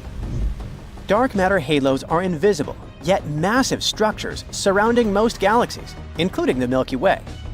These halos contain most of a galaxy's mass and have a strong gravitational influence on the galaxy's structure. If a dark matter halo is tilted relative to a galaxy's plane, its gravitational effects could distort the galaxy over time. To figure out whether this theory is true, researchers used data from highly detailed computer simulations that modeled galactic evolution, seasoning the process with dark matter and interactions between matter and magnetic fields. The analysis revealed that the inner region of a dark matter halo can indeed tilt significantly with respect to a galaxy's plane. This tilt could result from galactic collisions or close encounters with other galaxies. Such crooked halos can stay this way for billions of years, which is long enough to warp the galactic disk. At the same time, this phenomenon isn't something unique. Astronomers have observed warped planes in other galaxies as well. In fact, nearly half of all spiral galaxies in the universe have warped disks. So, tilted dark matter halos and their gravitational effects might play a widespread role in shaping galaxies over time. While we're looking for answers, the Milky Way continues to shine brightly. But what kind of space electricity keeps its lights on?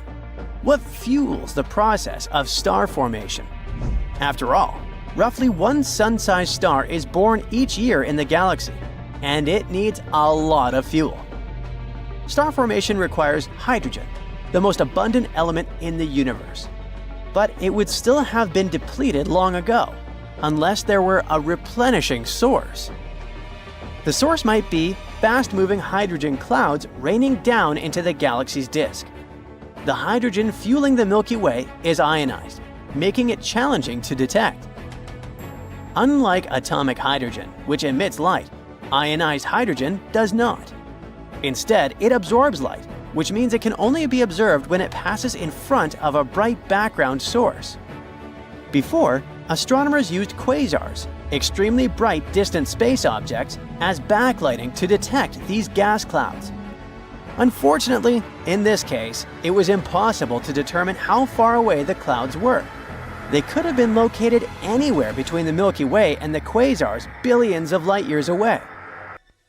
To pinpoint the location of the gas clouds, astronomers turned to the cosmic origin spectrograph aboard the Hubble Space Telescope. They observed 27 stars located within 10,000 light years of the Milky Way's disk. They analyzed the stars' light and found that about half of the stars were obscured by gas clouds. It means they were close enough to directly feed the Milky Way's disk. The researchers calculated that the gas clouds contained a total mass equivalent to a whopping 110 million suns. This vast reservoir of hydrogen offers more than enough fuel to sustain the Milky Way's star formation. But where did those clouds come from? So far, it still remains a mystery. There are two main possibilities. The cloud might consist of hydrogen formed shortly after the Big Bang, primordial gas. These structures could have remained outside any galaxy for billions of years, only recently falling into the Milky Way's gravitational pull. Or the clouds might be made of material ejected from the Milky Way itself. When stars explode as supernovae, they can blow gas outward. Over time, this material could cool and fall back toward the disk, forming the clouds. We'll be able to figure out the origin of the clouds only after studying their chemical makeup. Gas from exploding stars contain heavier elements, while primordial gas created after the Big Bang is composed almost entirely of hydrogen and helium. Future ultraviolet telescopes could provide the detailed measurements needed to settle the question. Now, we all know that all planets are round. There are no square ones so far, and that's because of gravity. Well, roundish at least, as not all of the planets have perfect proportions. But did you ever wonder about the shape of the universe itself? Is it also round because of the same forces? Well, not really. Based on what information we have so far, the universe is actually flat? According to the principles of general relativity, space has the ability to curve. This opens the door for the universe to have three potential shapes: a flat plane like a sheet of paper, a closed sphere like a bowl, or an open saddle-like curve. This isn't just a matter of academic interest, you know. The universe's shape has direct consequences on its ultimate destiny. One cosmologist from Princeton University explained it beautifully. The shape of the universe is a kind of map to its past and a predictor of its future. The questions of whether the universe will keep expanding forever or collapse at some point, and if it's finite or infinite, all circle back to the question of its shape. Now, to wrap your head around this cosmic question, you need to understand two key elements: the density of the universe and its rate of expansion. Let's dig into this a little. Around 68% of the universe is made up of dark energy, while 27% is dark matter. The rest, which is normal matter, if you'd like, makes up the stars, planets, and other cosmic bodies we're familiar with. When we talk about the density of the universe, we're referring to the quantity of normal matter packed into a given volume of space. Now, if the universe is denser, it also has more gravity.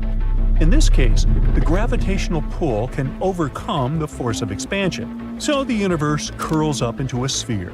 This shape is known as the closed model, where the universe ends up looking like a gigantic cosmic ball. Imagine a world that's finite but without boundaries, a contradiction for sure.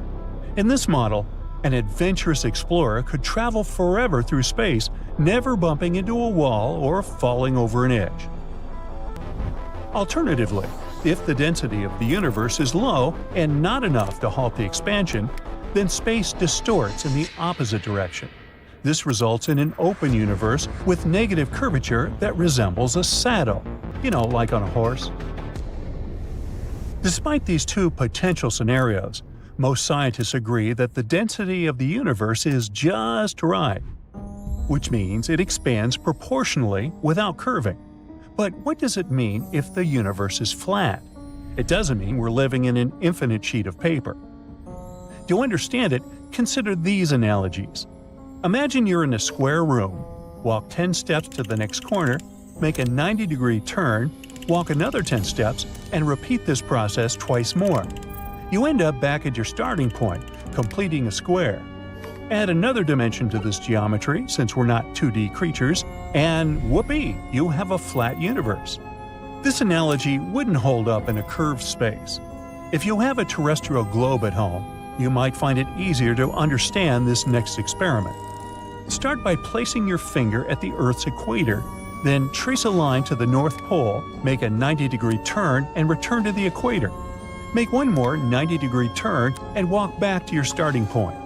This journey only needed 3 turns, unlike the 4 turns in the flat universe scenario. Still struggling to understand? Here's another way to picture it. In a flat universe, 2 rockets traveling side by side will always remain parallel. This is in contrast to a closed universe, where the rockets will travel along the curve of space and eventually meet where they started. In an open universe with negative curvature, the rockets will gradually drift apart and never cross paths again. So, is there a cosmological crisis at hand? It seems the answer to the shape of our universe is encoded in the cosmic microwave background, also named CMB, which is like the universe's fossil record. Over the past few decades, scientists have measured temperature fluctuations in the CMB to find almost no curvature, indicating a flat universe. Now, the concept of a flat universe is crucial to the standard cosmological model. However, in late 2019, scientists from a university in Rome published a paper arguing that current CMB measurements actually indicate we're really living in a closed universe. How did they figure this out? Well, they looked at how light behaves in the universe. Specifically, they analyzed how light bends because of the gravitational force of matter in its path. Either way, apart from this finding, there's nothing else that would suggest we're living in a closed universe. Most scientists believe this recent discovery is nothing more than a statistical anomaly. But if the closed universe theory turns out to be right, it would shift decades of astronomical findings. If the universe is indeed curved, it must be so large that the observable 93 billion light-years aren't enough to reveal its curvature. It could be similar to standing in a fog, only able to see a small, flat patch of land. Yet somewhere out of sight, the horizon reveals that we live on a sphere. As we continue to probe the cosmos, we might find that the apparent flatness of our universe is just a small part of a much larger, curved cosmos. Its shape is just one of the many things we've yet to figure out about the universe. We can't quite put our finger on why the universe is even here, for instance. We do have some theories, but scientists are yet to be sure. It could be that the universe is like a pop-up, materializing out of an unstable nowhere land. Imagine the emptiest emptiness you can think of, suddenly churning out matter and energy in equal and opposite amounts that tally up to zero. For most of us, it's hard to picture that process. If we follow this theory, who's to say there's only one universe? We might be just one of an enormous collection, a so-called multiverse. For now, we'll just have to wait for the next wave of cosmic measurements to refine our theories, and for scientists to come up with hypotheses that aren't just mathematically pretty, but actually testable. Also, how could we possibly know all the secrets of the universe if we don't completely understand our own biology yet? I mean, if we did, we could, theoretically, solve all of our health problems, right? We might even be able to play around with our DNA, like this molecular Lego, and give ourselves naturally purple hair or red fingernails. Well, time for a reality check, as we're still struggling with this one too. Here's a great example: our microbiome.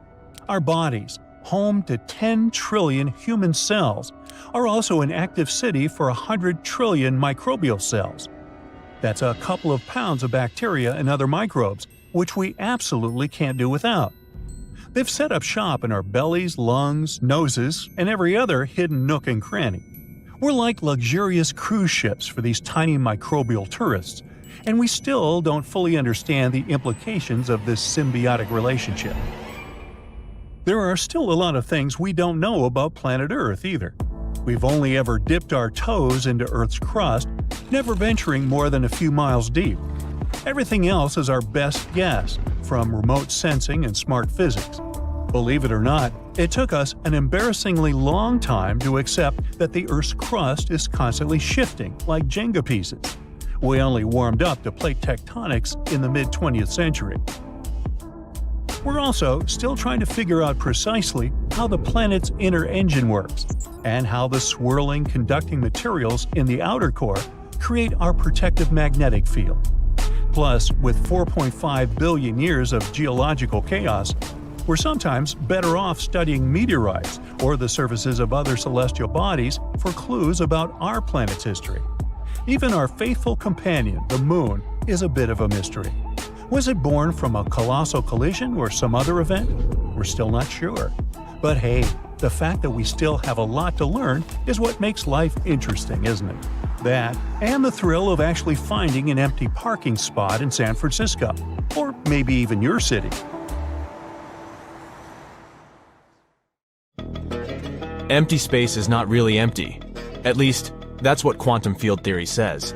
It's actually filled with tiny vibrations that can turn into virtual particles if they have enough energy. These virtual particles can produce packets of light with low energy called photons. Now, there's something every black hole has. An event horizon. It's a point of no return. That means once something crosses that point, it can never get away. Not even light.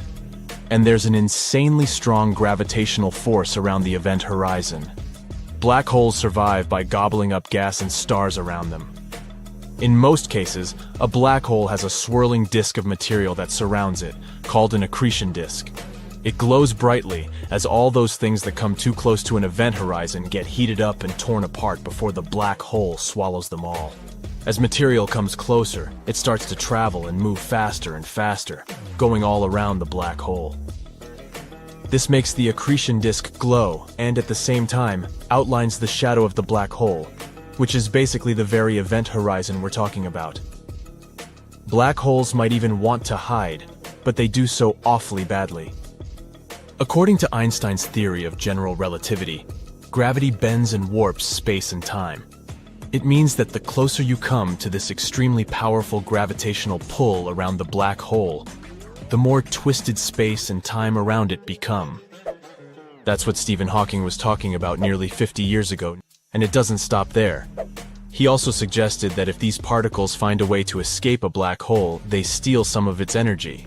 And because of these thieves, the black hole loses its energy as time goes by until it, at one point, completely disappears. He suggested that black holes release energy in the form of thermal energy or heat, which is called Hawking radiation. And this radiation doesn't carry any information. It means that when a black hole evaporates, it destroys all information it had about the star that created the black hole. That way, we can't know what really happened. And it's kinda confusing because the laws of quantum mechanics say the information can't be destroyed. This conflict is something we call the Hawking information paradox. According to Hawking, all this information isn't really lost, but is stored in a cloud of all those zero-energy particles that surround the black hole. He called that soft hair. Now, there's this new study as a possible solution to this paradox. Maybe Hawking radiation is non-thermal. Instead of just releasing plain heat, it's possible the black hole sends out a message in the form of radiation. This message contains important information about the black hole's past, the stars that formed it, and other details we thought were lost forever. It's like a secret code that tells us all about the history of the black hole. But let's go back to Hawking's theory, where a black hole can eventually disappear. It says that not only black holes produce Hawking radiation, any object with enough mass can. Researchers actually studied a process called the Schwinger effect too. It's when an electromagnetic field creates strong distortions and in that way forms matter. They applied this idea to Hawking's theory of black hole radiation.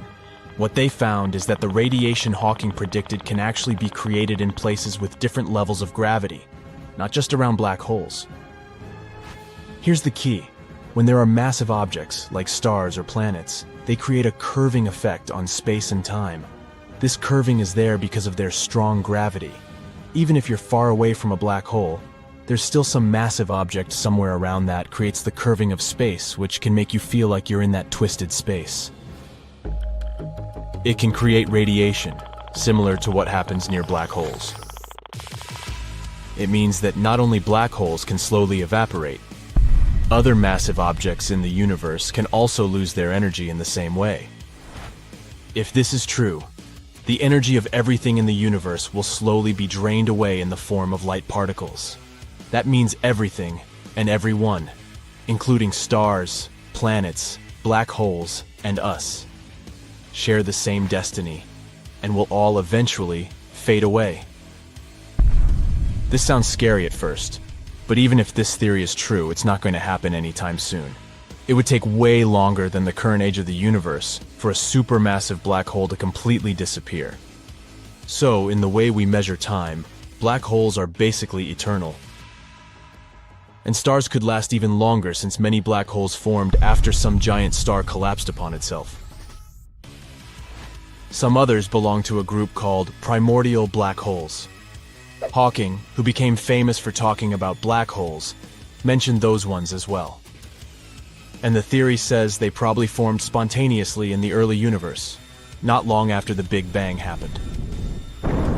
Hawking realized that primordial black holes could have different sizes, from very light to very heavy. Really small ones would have disappeared by now because of Hawking radiation. There's a pretty cool idea that these primordial black holes could be dark matter. It's a mysterious substance that scientists think exists in the universe. It doesn't give off or reflect light, so we can't see it directly. Scientists think dark matter might explain why stars and galaxies move in strange ways, but we still don't have the tools yet to confirm whether these black holes really exist or if they're actually made up of dark matter or not. Hawking also explored the idea that our universe is just one of many universes. It's a concept called the multiverse. Some scientists believe it could be that any situation you can imagine in your life is happening somewhere in some other universe. Hawking didn't agree with that, so in his final paper, he proposed a new mathematical framework that made the multiverse finite instead of infinite. This means that there would be a limited number of universes rather than an infinite number. Another thing that's hard to test and prove, but at least he left us with something to think about. Believe it or not, time travel is not that impossible according to the laws of physics. Scientists have equations that suggest we could have something called closed time-like curves that might allow us to go back in time. Imagine going back to the most embarrassing moments of your life. Knowing what would happen, you could avoid them. But here's the tricky part. Going back in time could cause some big problems. It could create situations where things would happen in a way that doesn't make sense. Imagine you're walking down the street and meeting your younger or older self, or accidentally changing things that have already happened. Hawking was talking about this part too, and these are all things that made him concerned about time travel. He made a guess called the chronology protection conjecture. He suggested there might be a rule of nature that stops time travel from happening because it could create all these strange and confusing situations where we would just go back, fixing our wrong decisions rather than living in the present. Until we discover traveling through time without causing such disruptions, I guess all we're left with are life lessons and learning from our mistakes. In his last years, Hawking talked about the future of humanity, and we still don't know if he was totally serious. He mentioned a special particle called the Higgs boson that could cause a big bubble that could gobble up and eventually even destroy the universe. He also mentioned things like beings from other planets coming to Earth and conquering us, or robots becoming smart enough to take over the world. Some of his ideas turned out to be true, and time will tell if it will be the same with the others. Now, when we say the word universe, we're already picturing this vast space filled with stars, planets, and comets. Truth is, most of us find it hard to actually picture how large the universe is. Well, try to think of space as the biggest playground you've ever seen. Right now, our space playground goes on for 46 billion light-years. It wasn't always like that. On that note, you've surely heard of the Big Bang Theory. Let's try to unpack it. Imagine the whole wide universe, every star, planet, down to the smallest particle, squished into a tiny super-hot ball the size of, let's say, an apple. From that point on, we've got a pretty neat roadmap of how things unfolded in the cosmos. Dive even deeper into the universe's past, and things start to get a bit blurry. The energies and temperatures rise, and suddenly, our rulebook of physics doesn't make sense anymore. When we reach these early times, gravity, that force that keeps our feet on the ground, starts acting all mysterious. This is where we bump into the great puzzle of our time, quantum gravity. And here's the honest truth, we've still got some homework to do on that one. What made the Big Bang go pop in the first place? Well, it's kind of like asking what happened before the first page of a book. There's no page zero, or at least that's the answer that quantum physics provides. It tells us that there are events in the universe that just, happen. It's not because we're not looking where we should, it's just how the universe works. Or at least, that's our current understanding of it. Right after the blast, everything was just a bubbly mix of gas, like this soda can that just got opened. This gas, which was mainly helium and hydrogen, began to stretch out and cool down. If we could time travel to those times, we'd see a younger, hotter, and cozier universe. Cool telescopes like the Hubble and James Webb let us peek into those ancient times. And what we see is fascinating. Earlier galaxies were like the cute photos of the universe when it was younger, tinier, less heavy, and not as evolved as they are now. Over billions of years, the universe stretched out like a soap bubble. Imagine countless shiny marbles inside it, representing stars and galaxies. As the bubble grew bigger, the marbles spread out. Today, inside our bubble, we have trillions of galaxies. For every single galaxy we can spot, there are tons more we haven't seen yet. Some are too tiny, others are too far away. We still can't see them even if we use the fanciest telescopes available. Just to paint you a better picture, know that today our very own Milky Way is home to around 400 billion stars, similar to the Sun. It was a lot different in the past though. Our galaxy began its journey like a little bundle of stuff, just a tad denser than most things in space. A lot of it was actually made of dark matter. Our closest star friend, named Proxima Centauri, is 4.2 light-years away. To put that in earthly terms, that's like taking a road trip around our planet millions of times. It's also about the same age as the Sun. If we could have looked at the exact spot about 5 billion years ago, it wouldn't have been there at all. Many stars live together in groups, kind of like families. However, most are solo adventurers, experiencing the vastness on their own. When you zoom out from our Milky Way and peek into the larger universe, it's more, empty, like a vast piece of countryside between big cities. In our cosmic area, we've got some cool neighbors. The Andromeda galaxy, for instance, is just a stroll away, in cosmic terms, at 2.5 million light-years. And there are lots of smaller galaxies too, like the Triangulum galaxy and the Large Magellanic Cloud. Our local hangout spot, which includes all these galaxies, spans about 3 million light-years. As we explore further, galaxies seem to gather in clusters, like suburbs. Connecting these clusters are threads of galaxies, creating a giant web in the universe. Galaxies are clustered this way because, just like magnets, they love to pull stuff towards them. If we could turn back time, we'd see a different picture. That's because throughout history, the popular galaxies with lots of stuff became even bigger, while the less popular ones gave their items away. From Earth, we can only see objects that are 46 billion light-years away at the most. If we put all this space into a giant box, its volume would be unimaginably huge. The main reason our universe is such a grand spectacle today is that it's been growing nonstop. Every year, its size increases a little more. In fact, the universe is expanding faster than the speed of light. Sure, we can't feel it down here on Earth, but there are clear signs in the universe that it's happening. We're still not sure why the universe behaves like that, but scientists are working hard to figure out this mysterious expansion. Our understanding of the universe has changed a lot over the years, too. Back in the day, when our world had more trees than buildings, people from all corners of the Earth would gaze up at a twinkling sky above. For many, the sky was their roadmap, alarm clock, and spiritual connection point. Now, imagine not having a smartphone or a compass, and still being able to find your way home or knowing when to plant your crops. That's because our ancestors had the sky. They knew when it was time to take care of plants, navigate ships, or celebrate special occasions, all by watching the stars and planets. Long ago, people in Babylon spotted some stars that behaved a little weirdly. These stars seemed to have a mind of their own. Obviously, we know now that they weren't stars at all.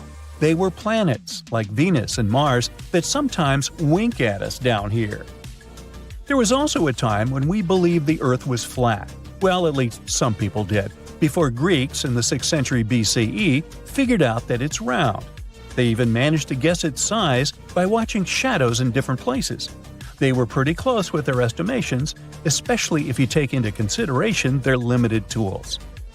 Now, speaking of our planet, there was also a time when humankind believed the Earth to be the center of the universe. We also believed everything else was just spinning around it. That was until a man named Copernicus did a bit of research and figured out it was actually the sun coordinating all the movement in our system. And soon after, other thinkers and stargazers joined in on the fun, changing how we perceive the universe using new tools. Speaking of tools, thanks to a telescope, Galileo found out that Jupiter had massive moons tagging along. We call them the Galilean moons today in his honor. But the universe kept tossing surprises our way. Some people started cataloging stars, clusters, and nebula, while others found mysterious rays that our eyes can't see. And just when we thought we had it all figured out, Edwin Hubble, not the telescope but the man behind the name, discovered something amazing too. He realized that other galaxies are in fact moving further away from us. These days, we're looking at the universe in a different way. We know how the timeline works now. We know that our time here on Earth is limited. No wonder astronomers are eagerly scouting through the vastness of space, looking for planets similar to ours. There is no other planet that can safely accommodate us in our solar system. But we can use our neighboring planets and satellites for scientific purposes. Take Mars, for instance. In the following decades, NASA is planning to send all sorts of devices and even people up there. If the experiment proves to be successful, we might end up living there for a while, or at least use it as a pit stop for our next exciting destination. In the heart of the galaxy, there lies a mysterious object, the likes of which no astronomer has ever seen. It streaks across the sky like a shooting star on caffeine. So, what is this mysterious blob, and how is it related to the black hole in the center of our galaxy? Let's find out. This thing is called X7. It's the mysterious blob that's been hanging around our galaxy's supermassive black hole for decades. Some even say it's been lurking around there for, like, hundreds of years.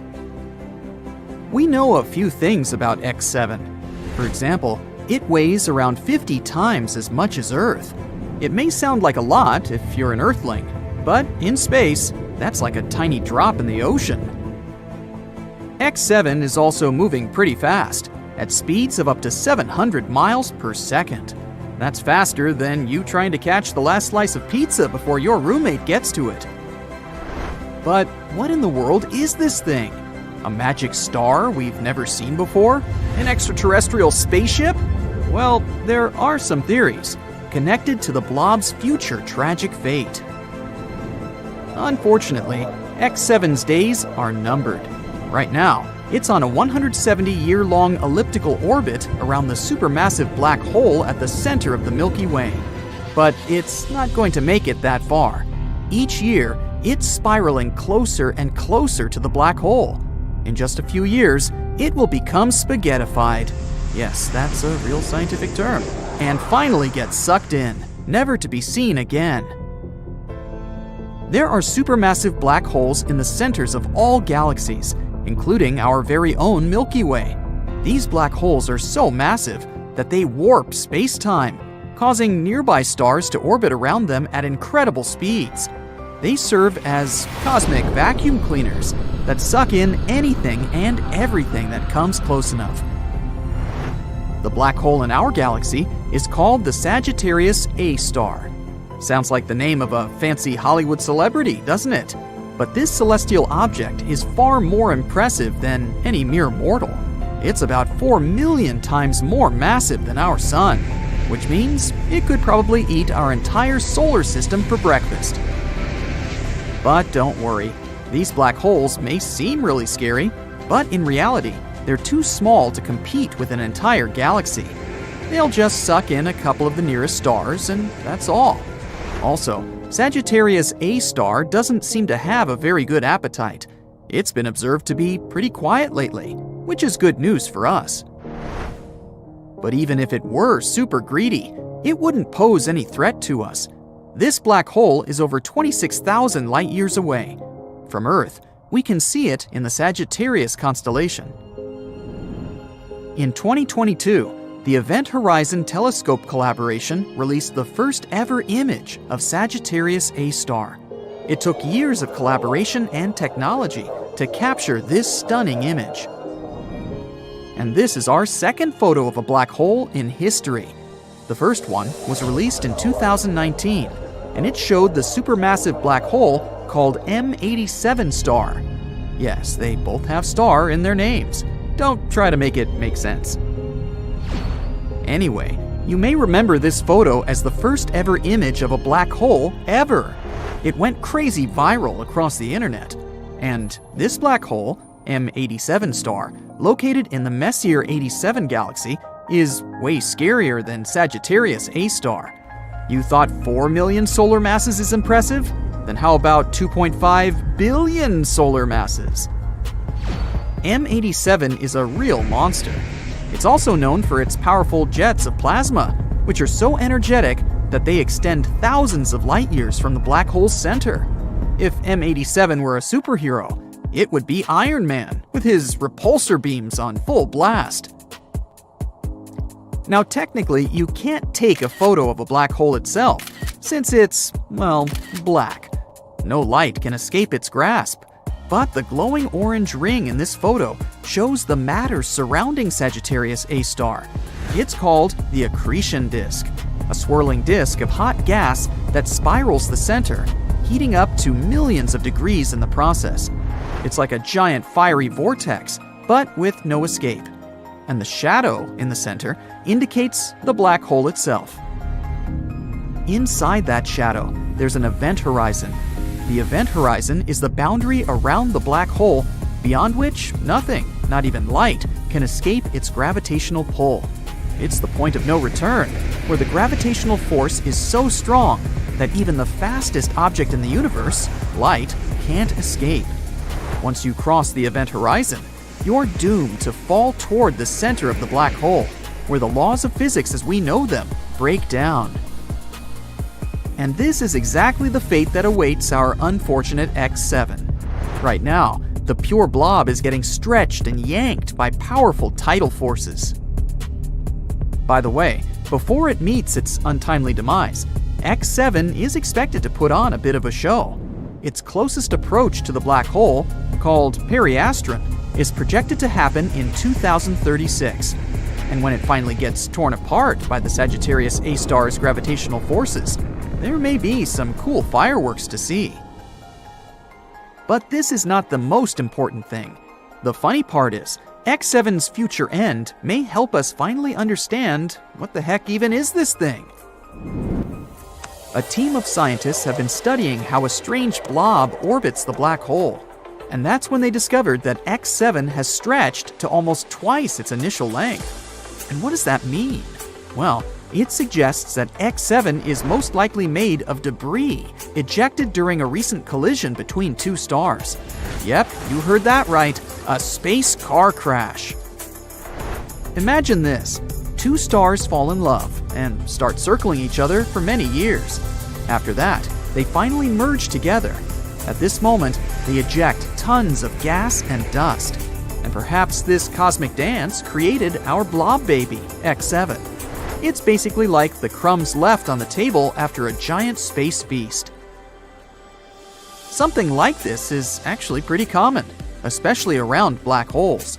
It's like a galactic fender bender that sends debris flying everywhere. Actually, the universe is full of mystery blobs. They're called the G objects. No, they're not the G-men from Men in Black, but they're just as mysterious and elusive. These guys have been puzzling astronomers for more than 20 years. They look like gas clouds, but behave like stars. It's like they can't decide whether they want to be a cloud or a star. Come on, guys, make up your mind. G objects stretch out at the closest point to the central black hole, but emerge intact, like a rubber band that stretches but doesn't break. Scientists think that they're the stars that have merged together into one. And while doing that, they also produce a huge cloud of gas that hides the result from view. Kinda like when you're wearing a bulky sweater, so that no one knows that you've put on a few extra pounds. And then a study published in 2021 found that one of these objects, G2, was actually a molecular cloud concealing 3 baby stars. Talk about a plot twist. But X7 is the black sheep of the strange blob family.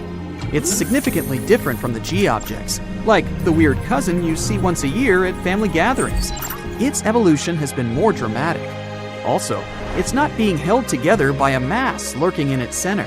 So what is it being held together by? Pixie dust? Magic? We need answers! That's why scientists believe that X7 isn't a G object itself, but debris left from it. Or maybe not. We have no idea. The possibilities are endless, and that's what makes astronomy so exciting. So let's keep our eyes on the skies and see what other strange objects are out there. Who knows? Maybe we'll discover another mystery blob, and this time it's going to be a spaceship. Now that would be awesome. Have you ever heard about the Big Bang? I bet you have. So the history of the universe and its evolution is widely known as the Big Bang model. It claims that our universe began as an insanely hot and dense speck about 13.7 billion years ago. But how did it go all the way from a tiny point to the ginormous world we see and don't see today? We're about to figure that out. Despite its name, the Big Bang wasn't a powerful space explosion. It was the appearance of space everywhere in the universe at once. And the universe itself was born as a very dense single spot in space. No one knows for sure what was before this moment, but scientists are working on figuring it out. Their main assistant is the cosmic microwave background, which still contains the afterglow of the radiation and light left after the Big Bang. Eventually, it may help scientists piece together some clues about the early universe. Just like any kid, when the universe was very young, about 100th of a billionth of a trillionth of a trillionth of a second, it experienced an unbelievable growth spurt.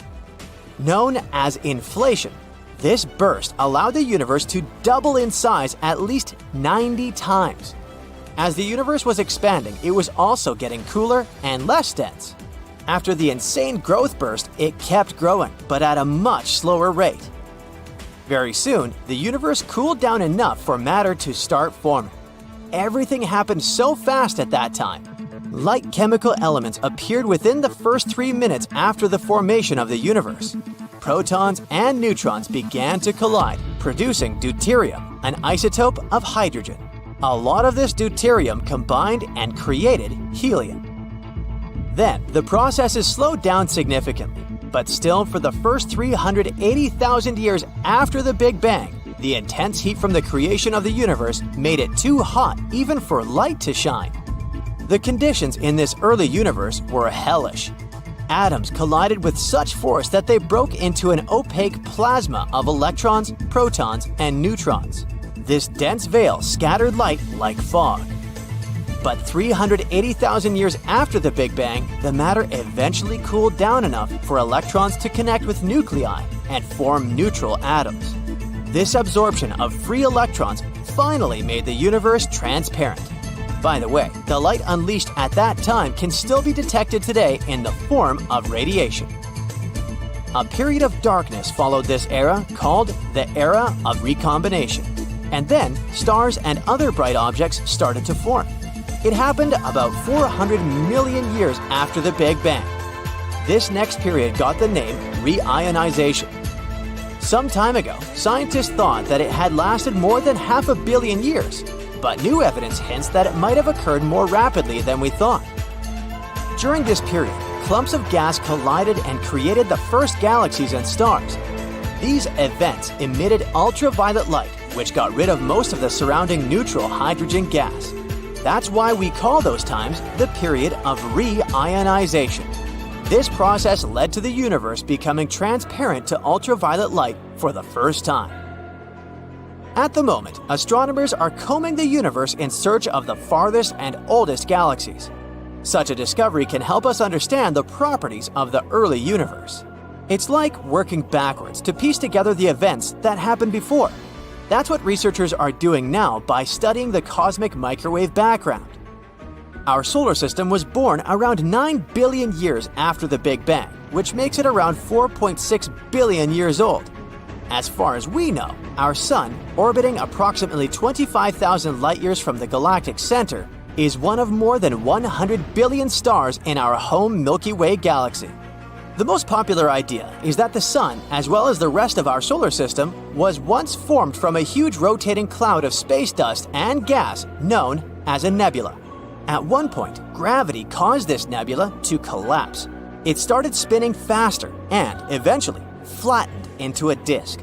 Most of the material that made up the nebula got pulled towards the center of this formation, and that's how the Sun was born. At one point, scientists started thinking that there might be more mass in the universe than what we see. After some research, the concept of dark matter appeared. One theory stated that this mysterious stuff could be formed by some exotic particles. They don't interact with regular matter or light. That's why it's so difficult to detect them. Already in the 1920s, astronomers made an astounding discovery. Apparently, the universe isn't static. It's constantly expanding. Interestingly, when decades later, in 1998, the Hubble Space Telescope studied distant supernova, it became obvious that in the past, the universe was expanding more slowly than today. Why was this discovery so confusing? Because it was long believed that the gravity of matter making up the universe would slow down the expansion process, or even cause the universe to contract. That's why these days the concept has changed a bit. Everything on Earth and everything people have managed to see in space with the help of telescopes and other instruments is normal matter. It's made up of atoms and molecules and adds up to less than 5% of the universe. Around 27% of the universe is dark matter, and almost 3/4 of the universe is dark energy. Astronomers wouldn't even know the thing existed if, several decades ago, they hadn't found out that the expansion of the universe wasn't slowing down. Quite the opposite, it was accelerating. It meant that there had to be some enigmatic force counteracting gravity. It got dubbed dark energy. The European Space Agency's Planck satellite helped astronomers calculate how much dark energy the universe has to contain to explain the way its expansion is constantly speeding up. Scientists have also built models of how many giant stars formed and collapsed into black holes since the beginning of the universe. The conclusion is very exciting. The vacuum energy in these black holes is almost the same as the amount of dark energy that should exist in the universe. And still, even though nowadays we know much more about the universe than we used to, there are still important questions that remain unanswered. And, of course, dark matter and dark energy remain the biggest mysteries. Another one is whether something existed before the universe was born, or maybe the theory of the false vacuum is correct. It says that our universe exists in a false phase state, which means it's just a temporary thing. What's more, it's only part of a larger universe. If you compare this larger universe with a kettle full of boiling water, the universe we live in will be just a tiny bubble on the surface of the water. But this can't keep going endlessly. One day, perhaps in billions of years, this false vacuum will burst. And then the visible universe around us will instantly vanish with a pop. There won't be any preliminary warning, and we'll have to somehow deal with it. In any case, astronomers are working hard to find the answers to these burning questions. The James Webb Telescope, launched in 2021, is believed to be the very tool that can help us to peer back to the beginning of time and explore the evolution of the universe with the help of its infrared instruments. By observing the universe at infrared wavelength, James Webb lets us see things no other telescope has ever shown before. The primary goal of this incredible piece of equipment is to study the formation of galaxies and stars that formed in the early universe. To look that far back in time, we need to look deeper into space. All because it takes light time to travel from there to us. So the farther we look, the further we glimpse back in time. To find the first galaxies, James Webb is going to make an ultra-deep near-infrared survey of the universe. black holes tearing apart enormous stars, pulsars spinning at incredible speeds and emitting powerful beams of energy, colorful nebulae with fireworks of newborn stars, galaxies of every possible color and size. All of these are found within our universe, but it's not infinite. It has a boundary, a literal wall, and beyond that, there's an absolute nothingness. Right now, we're going to make a journey to that wall.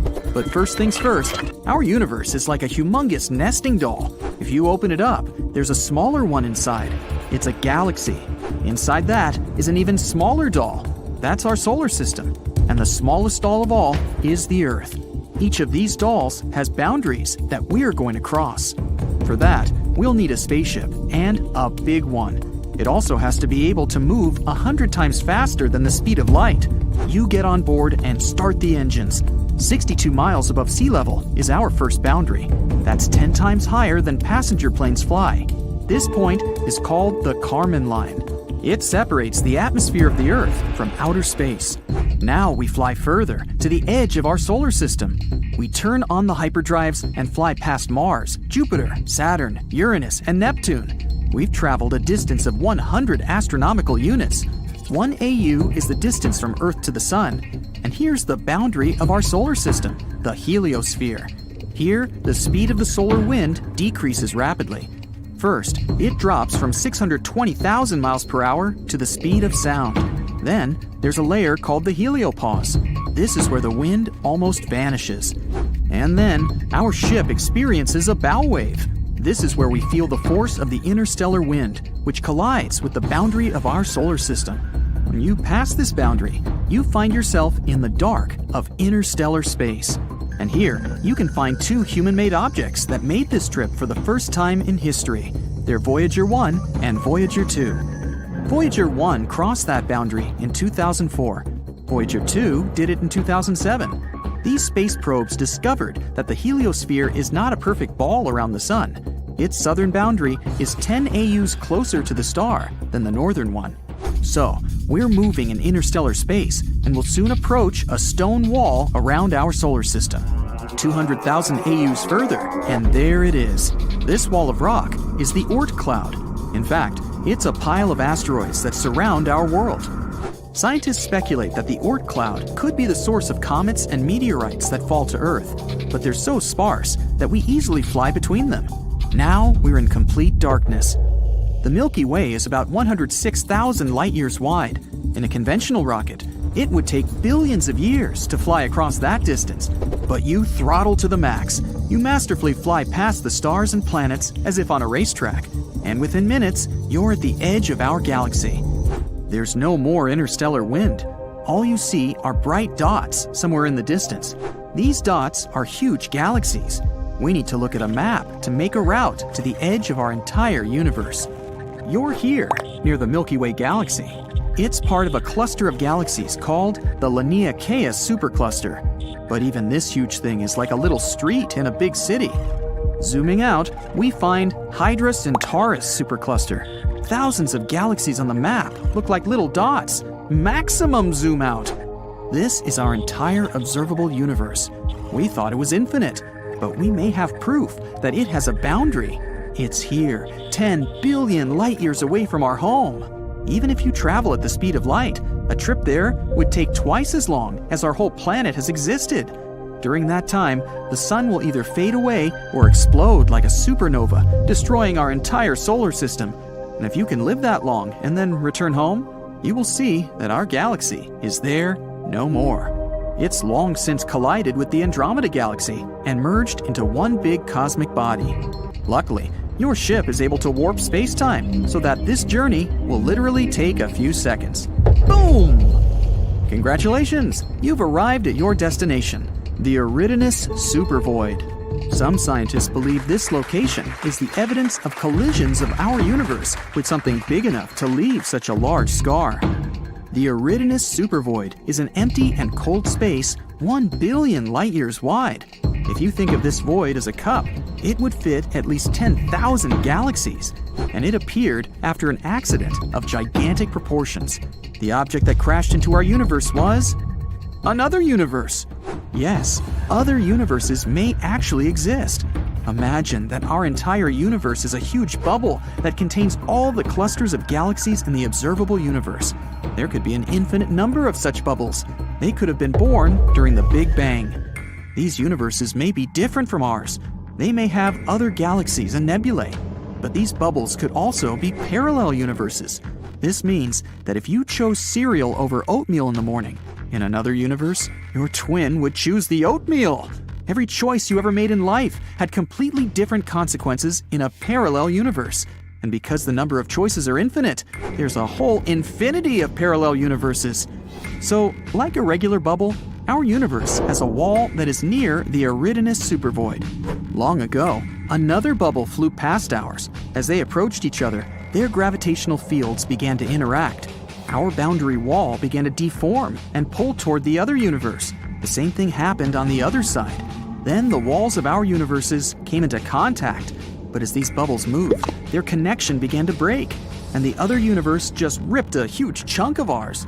A cold void was formed at the point of collision, and that was the Eridanus supervoid. The problem is that the universe looks the same to the observer, regardless of point of view. For example, imagine a basketball hanging in the air. Now, if we put an ant on the ball and tell it to find the edge of the ball, it will start running around it, making an infinite number of circles. But the landscape around the ant will not change. All it will see is a rounded horizon. That's because the ball remains the same from any point of view. The same thing happens to us when we try to find the edge of our universe, all because we imagine the world in three-dimensional space, and our view is limited. For example, you see an ordinary square in two-dimensional space, but if you add depth and change the point of view, voila, it's a cube. If we could see the universe in four-dimensional space, a square might be something completely different. But maybe we can leave our home bubble. The key to traveling to another universe might be inside a black hole. A black hole is one of the most mysterious objects in the universe. They're so heavy, they warp not only space, but time as well. It's like putting a heavy boulder on a net. The net will sag, and the closer you get to the boulder, the stronger the curvature is. Once you're in the gravitational field of a black hole, you can't leave it. We still don't know what might actually be in the heart of a black hole. Some scientists speculate that white holes also exist.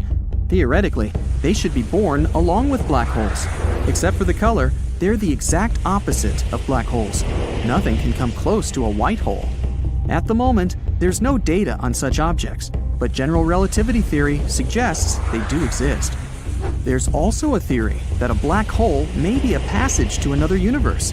When you get into a black hole, you can come out the other side through the event horizon of the white hole. So you bypass the boundary of the universes and find yourself in a completely different world. But we may have proof that a white hole exists. In 2006, scientists discovered an unusual burst of energy somewhere 1.6 billion light years away from Earth.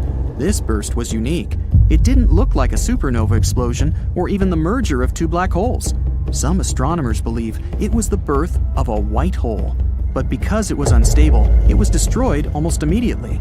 This process was reminiscent of the birth of our entire universe, the Big Bang. So, scientists called it the Little Bang.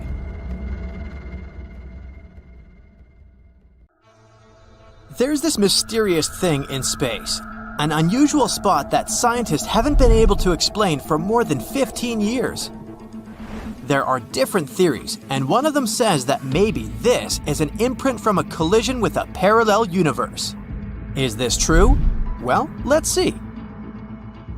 Take a look at this map. This is the map of our universe. Well, not really. This is actually the map of cosmic microwave background radiation, or simply CMB. Many billions of years ago, there was a Big Bang. It was so powerful that it created our entire universe.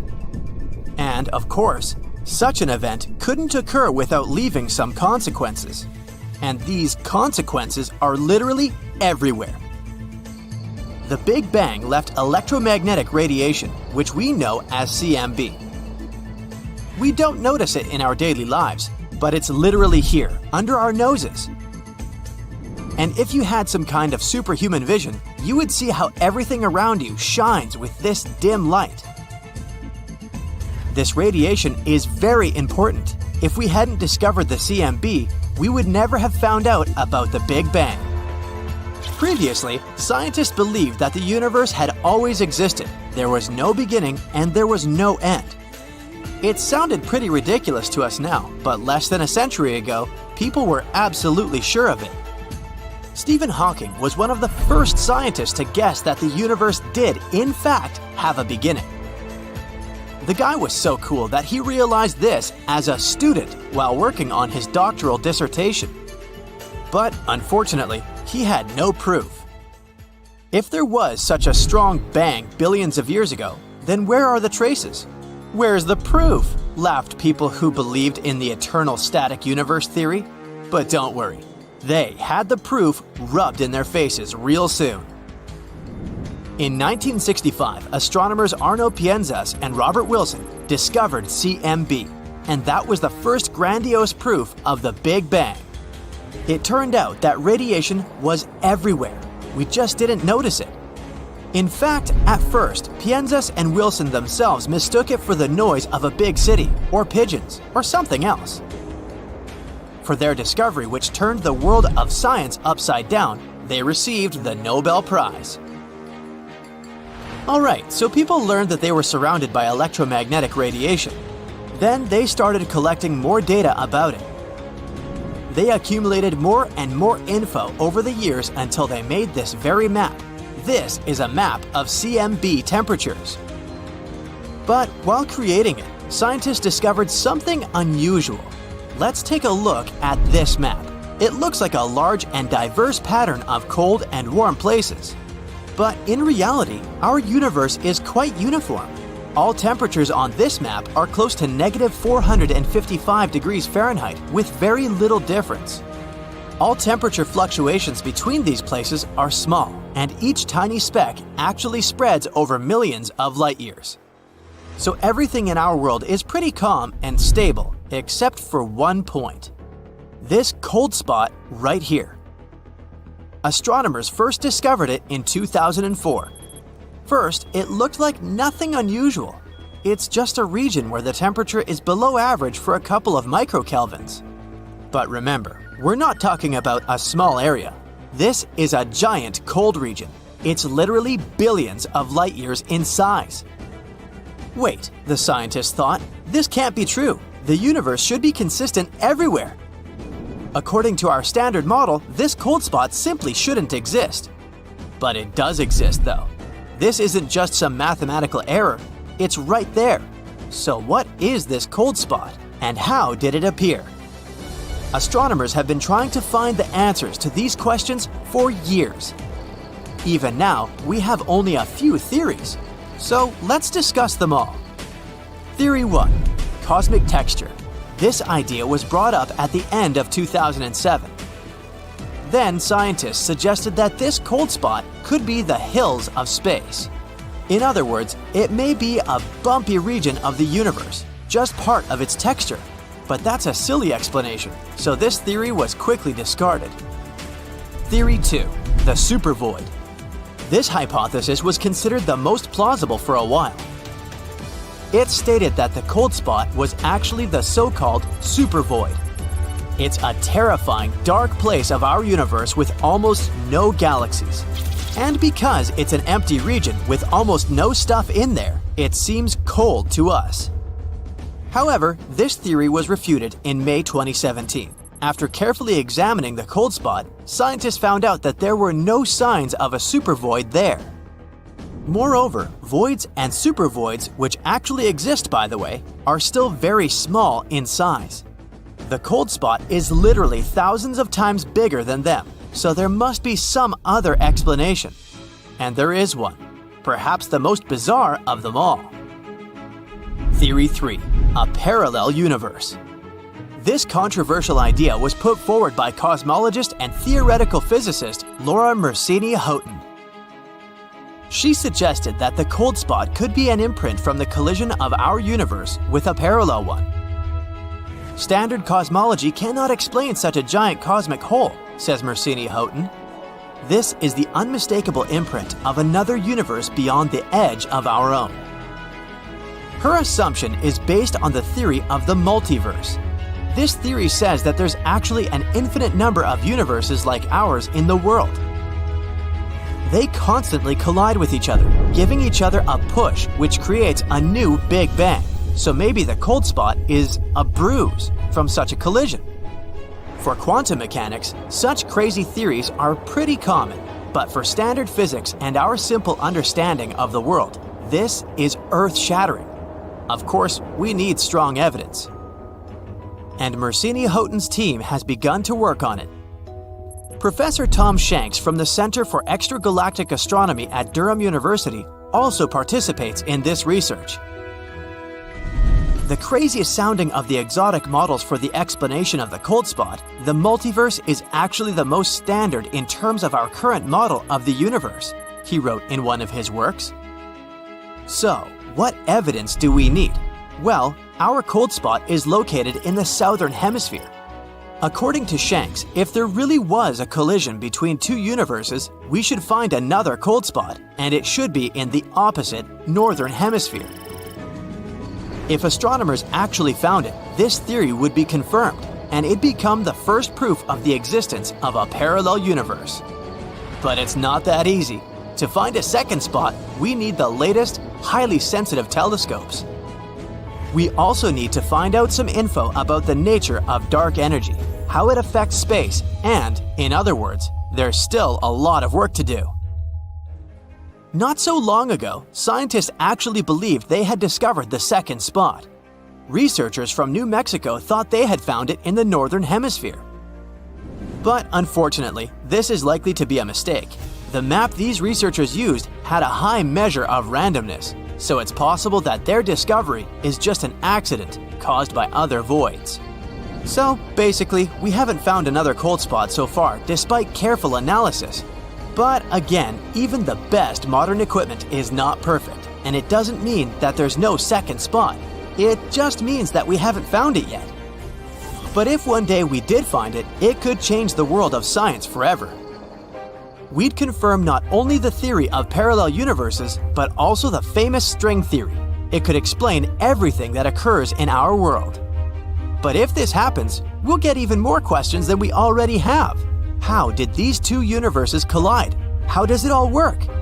So far, it's all just guesswork. We can't claim that the cold spot is a print from the collision of parallel universes. But we can't refute this either. Actually, we may never know the truth at all, but it's still interesting to strive for it. There are a lot of unanswered questions in physics. How did universal energy and matter appear? Where did gravity come from? And much more. We've been trying for years to get answers to these questions, and one of the people who tried to do this was Paramahamsa Tiwari, the author of the so-called space vortex theory. What is this theory, and what does it say about the hidden laws of our universe? Let's figure it out. Paramahamsa Tiwari was the former executive director of the Nuclear Power Corporation, India. He took the space vortex theory, or SVT for short, first proposed by René Descartes and finalized it. He was always inspired by physics and its greats, even since his days as an electrical engineering student. After rigorous studies of the laws of physics, he discovered new equations defining matter and the mass and charge of the electron. After that, he came up with the SVT. This theory tried to explain the unexplained phenomena in physics, including the creation of the electron and gravitational, electrostatic, and electromagnetic energy fields, as well as other things. It also described the 6 hidden laws of the universe that underlie our entire world. But first of all, let's talk about the theory itself. Space vortex theory suggests that the universe is made up of vortices, or swirling patterns of energy. And according to SVT, these vortices are the fundamental building blocks of the universe. They're the driving force behind the laws of physics and the fundamental principles of our world. Basically, everything in the universe is connected and interconnected through these vortices. This theory isn't very based on any real observations, but rather on mathematical models and computational modeling. For example, Some computational models showed how these vortices work in hydrodynamics and plasma physics. They showed that vortices in such systems can have a central point of attraction and can be interconnected. Other models were used to study how the energies inside the vortices move and how they can create different frequencies and vibrations. But some experts have criticized SVT for using only models and simulations. The biggest criticism is that this theory can't actually be tested. It relies on mathematics and not on some experimental data. That's why it's not accepted as a mainstream scientific theory. But it's still quite interesting and provides a unique perspective on the universe and our understanding of the laws of physics. For example, according to SVT, the universe has some underlying hidden rules that cause the creation of fundamental matter, their assembly, and movement. What are these laws and what do they say? Well, let's take a look at them. Law 1. The universe has only one primordial entity, space, i.e. absolute vacuum, that structures matter. This law states that space is the fundamental building block of the universe and that it's responsible for structuring matter. It suggests that space is the fundamental entity that creates and maintains the structure of matter, and that all matter in the universe is made up of the same fundamental particles, like electrons and positrons. Let's try to put it in simple words. Imagine that the universe is like a big Lego set. Just like how all the Lego bricks are made up of the same basic building blocks, the universe is made up of the same fundamental building blocks too. And these blocks are called electrons and positrons. But what holds these blocks together? Space, of course. Space gives it shape and structure, just like how the plastic container holds all the Lego bricks together in a set. So, the first law states that space is the fundamental building block that structures matter and holds everything together in the universe. Law 2. Matter is constituted with multiples of only one kind of fundamental particles, electrons and positrons. This law states that all matter in the universe is made up of the same fundamental particles, the electron and positron. These two are the Lego blocks we've talked about before. And, according to the second law, these tiny invisible particles make up everything, from a tiny atom to a giant galaxy. Just like no matter what the shape or size our Lego build is, it's still made up of the same building blocks. Law 3. The field distribution in space, as recognized by contemporary physics, linked with and emanating from matter, are effects arising from only one fundamental field in space. This law states that the fields recognized by contemporary physics, such as the electromagnetic and gravitational fields, are effects arising from a single fundamental field in space. It suggests that this fundamental field is responsible for creating everything that we observe in the universe. So let's try to put it simply.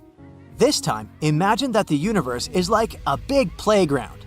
All the different fields we observe, such as the gravitational and electromagnetic fields, are like different games we play in there. But no matter what we play, we're still in one fundamental space. This is the playground itself. It's the base that holds everything together. According to the third law, without the playground, we wouldn't be able to play any games. And without this fundamental field in space, we wouldn't be able to observe any fields in the universe. Law 4. There is no void in space anywhere in the whole universe except at the centers of the fundamental particles of matter, electrons and positrons. This law states that there's no truly empty space in the universe and that all space is filled with the fundamental field, the one we talked about before. It says that electrons and positrons can be found everywhere, and even the things we consider to be empty, like vacuum, are actually full of tiny particles. And according to this law, the only truly empty spaces we can find in the universe are at the centers of the fundamental particles, electrons and positrons. Law 5. From only one fundamental universal constant, all the constants considered universal in contemporary physics are derivable. This law states that all the constants considered universal in contemporary physics can be derived from a single fundamental universal constant. It suggests that all the constants in physics are interconnected and can be explained by a single fundamental principle. I know you've been doing a lot of imagining lately, but bear with me. This time, please imagine the universe as a big recipe. All the constants in physics, such as the speed of light, the gravitational constant, and the Planck constant, are like the ingredients. They're very different and there are tons of them.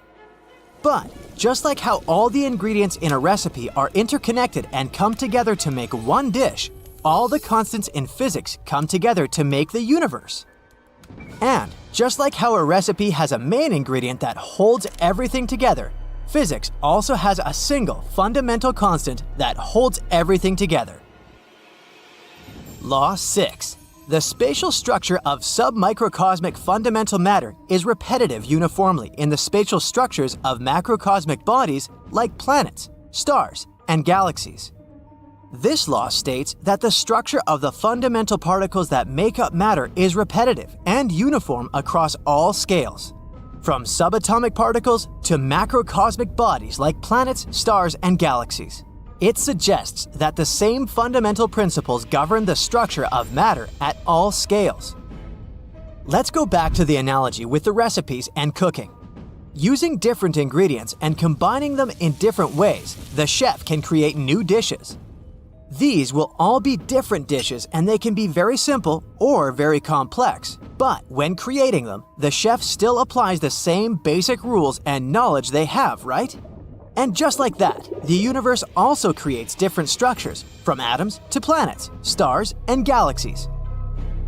But it still uses the same fundamental principles to create all these things. So, this law suggests that the structure of the fundamental particles that make up matter is repetitive and uniform across all scales.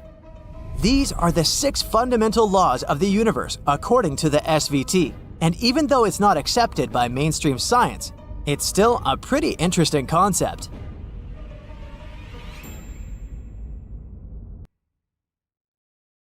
This is our home planet Earth and its satellite, the Moon. Zooming out, and here's our solar system. A bit more, the Milky Way galaxy. And we're a small dot among an infinite number of stars. Now, even farther out, a cluster of galaxies. Dots and swirls in the endless space. Further, there's Laniakea, supercluster. That little dot here is our galaxy. Moving on, Hydra Centaurus supercluster. Huge clusters comprising thousands of galaxies are no more than a speck from here. Next, Pavo Indus supercluster. This is an area 200 million light-years wide. We can zoom out until we see the entire observable universe. Each little dot in here actually contains thousands of galaxies and quadrillion stars. Scientists speculate that our universe may look like a bubble, and that bubble might collide with another universe. Yes, other universes could exist. Actually, even a whole infinite number of those. All of them could have appeared after the Big Bang. The collision between them isn't impossible either. At least it might have happened before. And the proof is here, in the direction of the constellation Uranus. This place is called Uranus Supervoid. It's about 1 billion light-years wide. By comparison, the width of our entire galaxy is only about 100,000 light-years. There's absolutely nothing in this place, and it may be a trace from an old collision between our universe and another. Scientists think they were passing by each other. When the distance between them was minimal, the gravitational forces of the bubbles began to pull toward each other, just like 2 drops of water trying to connect when they're close.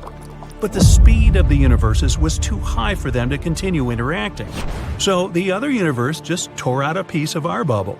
There might have been about 10,000 galaxies in that void, and all of them were either destroyed or taken over by the other universe. Let's travel to the edge of our universe to see how this collision might have taken place. We're 10 billion light-years away from our home. Here, in another galaxy, we see amazing nebulae of different colors and shapes. And if you look in the other direction, there's a huge wall moving at us. All these bright sparks on it are enormous galaxies about to collide with us. But in fact, it's a humongous mirror that only reflects our universe. Here, space-time is distorted and begins to be pulled into another universe at a tremendous speed. The usual law of physics may simply stop working at this point. Gravity may disappear, and with it, all the stars would explode and people on the surface of planets would hang in weightlessness. But if the universes didn't go at a tangent but crashed directly into each other, things would be much scarier. The enormous amount of collision energy would probably cause an incredible explosion. Its force would simply destroy everything in our bubbles. Still, the two bubbles might begin to merge too. At first, all galaxies at the edge of the universes would be torn apart. But then, the merger would begin. The galaxies would start moving chaotically. They would fly past each other, break apart, collide, and explode.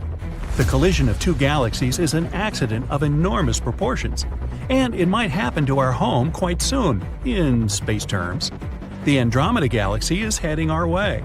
It's a spiral galaxy about twice the size of ours, and there are about 1 trillion stars there, which is twice more than in our Milky Way. At the very center of this bright galaxy lurks a dark beast, a black hole. Its weight is 2 and 8 zeros of the Sun's mass. Red giants hundreds of times larger than our Sun. Pulsars emitting enormous amount of energy like spotlights. Rogue stars, and many large and small black holes. This soup of dangerous objects is moving toward us at 68 miles per second. A trip to New York to Los Angeles at that speed would only take half a minute. The disk of Andromeda can already be seen with the unaided eye on moonless nights. As time goes on, it'll get even bigger. As Andromeda gets closer to us, its gravitational force will begin to stretch the arms of our spiral galaxy. It'll begin to unwind. The stars and planets will lose their orbits. One possible scenario is that an unknown asteroid, or even a dwarf planet from the Andromeda galaxy, will crash into the Earth at an incredible speed. Our planet will explode just like a balloon from this impact. Oh, goody. Another option involves stellar collisions. Our Sun would face another star. The bigger star will slowly begin to consume the smaller one. First, it will steal the light upper layers from it, and then it will eat it just like spaghetti. Or even like rigatoni. When a large star reaches its critical weight, it will burst. This explosion will destroy everything around it, including our solar system. Perhaps the shockwave will even reach other neighboring stars. Yet another scenario is that our solar system will be thrown into dark space. Imagine a tennis ball tied to a rope. You take the rope and spin the ball over your head like a sling. Then you let go of the rope and send the ball flying. This is what will happen to the Sun and all the planets around it. We'll find ourselves in dark and cold space. But life on Earth will not be affected. We'll still have our bright star to keep us warm. The only disadvantage is that all the stars in our night sky will disappear. And the most likely possibility is that the merger of two giant galaxies will have no effect on us at all. The thing is, the distance between stars and planets in space is enormous, so they can all just mix together and form one giant cloud. It would be like shoveling fine sand through a big sieve. The objects won't interact with each other. But the most interesting thing will happen to the black holes in the centers of our galaxies. Right now, there's a dense cluster of stardust and stars around them. As Andromeda and the Milky Way come closer together, they will begin to dance with each other. Gee, will it be the twist or the foxtrot? And when the black holes get close together, they'll begin to swallow all matter around one another. Billions of tons of colored stardust, asteroids, and star particles will fly toward the very center of either black hole. It might seem like this process happens very slowly, but it's an illusion. Super heavy objects like black holes warp the space-time grid, so time is much slower near black holes. And all objects that seemingly stay on the event horizon for weeks or even months are actually long gone. When the black holes finally come together, they merge into one supergiant black hole, but its mass is slightly less than the combined mass of the two dark monsters. Some of their weight is transformed into collision energy. This energy is released so strongly that its waves can be felt in other galaxies. Now, a huge black hole gathers all this dense and hot core of the two galaxies around itself. At some point, the black hole feels full and throws out powerful jets of energy into space. This is called an active galactic nucleus. It's one of the brightest phenomena in the universe and the most powerful source of electromagnetic radiation ever known. These jets may be more than 5,000 light-years long. By comparison, the distance from Earth to the nearest star, Proxima Centauri, is only 4.2 light-years. And the explosion that accompanies the jets has the power of 100 supernova explosions. Wow, blows my mind. The blast wave from this event could even reach the edges of a new galaxy, and this outburst would be visible from millions of light-years away. Now, there are dense clouds of multicolored dust at the center of merged galaxies. The weight of these clouds is so great that they begin to shrink and take on a round shape. Gradually, they become so heavy that they compress the core and nuclear reactions start inside them. The temperature begins to rise and soon, boom, there's a supernova. It's a veritable fireworks show at the center of the galaxies. Stars erupt from the fog and form new hot worlds. At this point, the arms of the two galaxies that were previously pulled out slowly return to their former shape. The super-heavy center of our galaxy has such a gravitational force that it affects stars and nebula hundreds of thousands of light-years away. The galaxy's arms twist again, and we see the new and finished galaxy, the Milkomeda, or Milkdromeda. Hey, how about the Milky Way? Blah blah blah. Well, that's hard to say. Imagine the universe as a gigantic, elastic balloon that's steadily being inflated. That's what dark energy seems to be doing, forcing galaxies further apart. Could this force lead to the end of the universe? Some scientists do think so, and they've named this potential event the Big Rip. It's challenging to study dark energy, even though it's one of the most fascinating aspects of our cosmos. That's because its only visible effect is this gentle stretching of space. On any smaller scale, it's virtually undetectable. Compared to dark energy, studying dark matter feels like a walk in the park. Even though it's just as invisible, dark matter leaves clear evidence of its existence. It latches onto galaxies and galaxy clusters, bending light and altering gravity. Dark energy, on the flip side, just expands. Nonetheless, scientists have found ways to examine it, mostly by observing the universe's expansion. As we peer into the distance, we are, in fact, peering back in time, tracing the universe's evolution. Dark energy could also bring about the end of the universe in a massive, catastrophic event. Imagine watching helplessly as reality itself tears apart with no hope of escape. Frighteningly, it's not some far-fetched scenario. The available data does not eliminate the possibility of a big rip. Is dark energy a force that keeps inflating the universe, or is it more like a separator?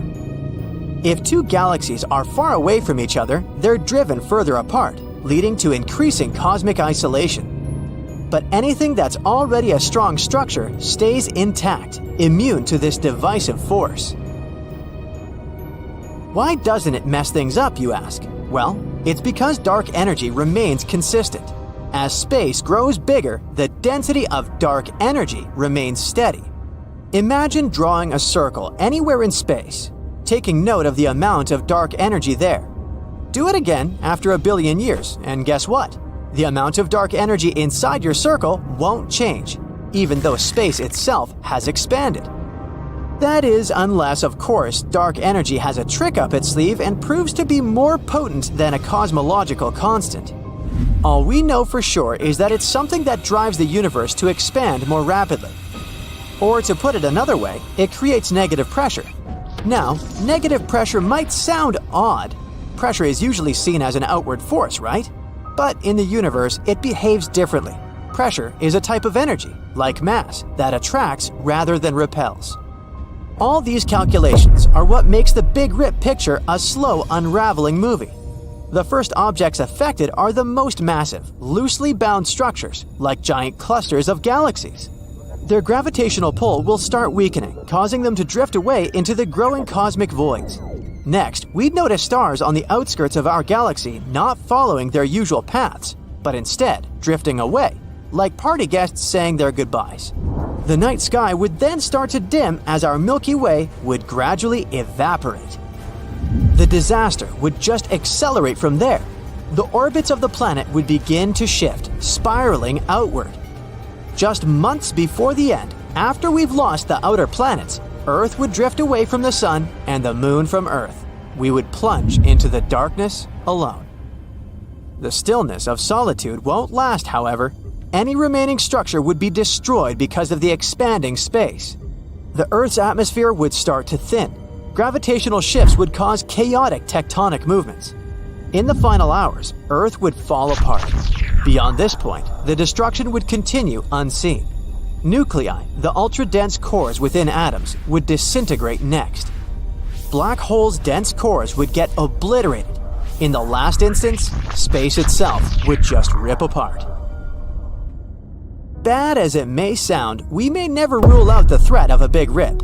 However, it might take so long that all cosmic structures will have decayed before it happens.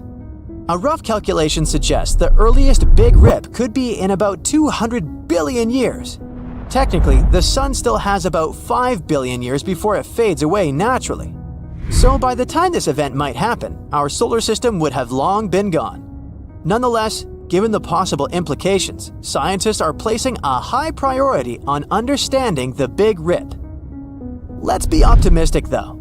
I mean, if we look at the universe's history, we should consider ourselves lucky. We're in what cosmologists refer to as the luminiferous era. It means that right now the universe is still pretty busy producing new stars, and we know how important these celestial bodies are for maintaining life as we know it. However, the golden age of star formation was about 10 billion years ago. Ever since that peak, the rate of creating new stars has been on the decline. Now, why is the universe taking this early retirement? It's not because it's lazy or tired. In fact, it's exactly because we're living in this expanding universe. For a new star to appear, a bunch of matter needs to be squeezed into a relatively small space. It's like trying to stuff all your clothes into a very, very small suitcase. As the universe expands, the matter is getting spread out, leading to less and less room in that suitcase for creating new stars. The Big Freeze, another theory related to the end of the universe, looks at this scenario. Stars will become endangered and then extinct species. This period of star decline is what astronomers like to call the degenerate era. It's estimated to start about 100 trillion years into the future. What'll be left in the night sky at that point? Only the hardened workers of the universe, white dwarfs, neutron stars, and black holes. White dwarfs and neutron stars, the remnants of medium and large stars that have exhausted their nuclear fuel, will eventually cool off and transform into black dwarfs. These black dwarfs are like invisible cosmic spirits, just hanging around without doing much, inert and unseen. Other neutron stars, too heavy for their own good, will stumble under their weight and collapse into black holes. Further into the future, the universe will become a black holes-only party. But even these cosmic weirdos can't cheat time forever. Black holes can fade away too. In fact, this idea of fading black holes came from a brilliant mind you might have heard of, Stephen Hawking. He suggested that black holes slowly shed energy in the form of radiation until they shrivel up like raisins and evaporate completely. Eventually, every single black hole will have evaporated. We'll be left with a universe in its twilight years, settling into its final age, aptly named the Dark Era. At this point, both light and matter will be nothing but distant memories. And then, well, nothing. If this Big Freeze theory is correct, the universe will just remain in a quiet, dark state, stretching into an eternity, where nothing else ever happens. Most of these theories seem to rely on the fact that the universe is expanding. But what exactly is it expanding into? We can't help but wonder if there's something else beyond our universe. Right now, this question is one for which physics doesn't quite have an answer for. We don't have enough facts.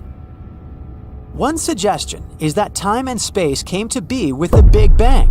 That happened around 14 billion years ago, so logically there's nothing beyond the universe. However, a huge chunk of the universe is way out of our sight, existing beyond the part we can observe, which is about 90 billion light-years in diameter. Because everything's pretty much the same wherever you look in the universe, we can presume that the bits we can't see would look pretty much like the parts we can. But that's just an assumption. Now, if the universe is infinite, there's nothing beyond it, right? I mean, that's just what infinite means. On the other hand, if it's finite and growing, you'd start to wonder if there's a boundary or an edge, like a universal cliff that separates our universe from whatever is beyond it. It gets even more complicated when you realize the universe has at least 4 dimensions, 3 for space and 1 for time. And it's pretty much impossible for us to picture what that might look like.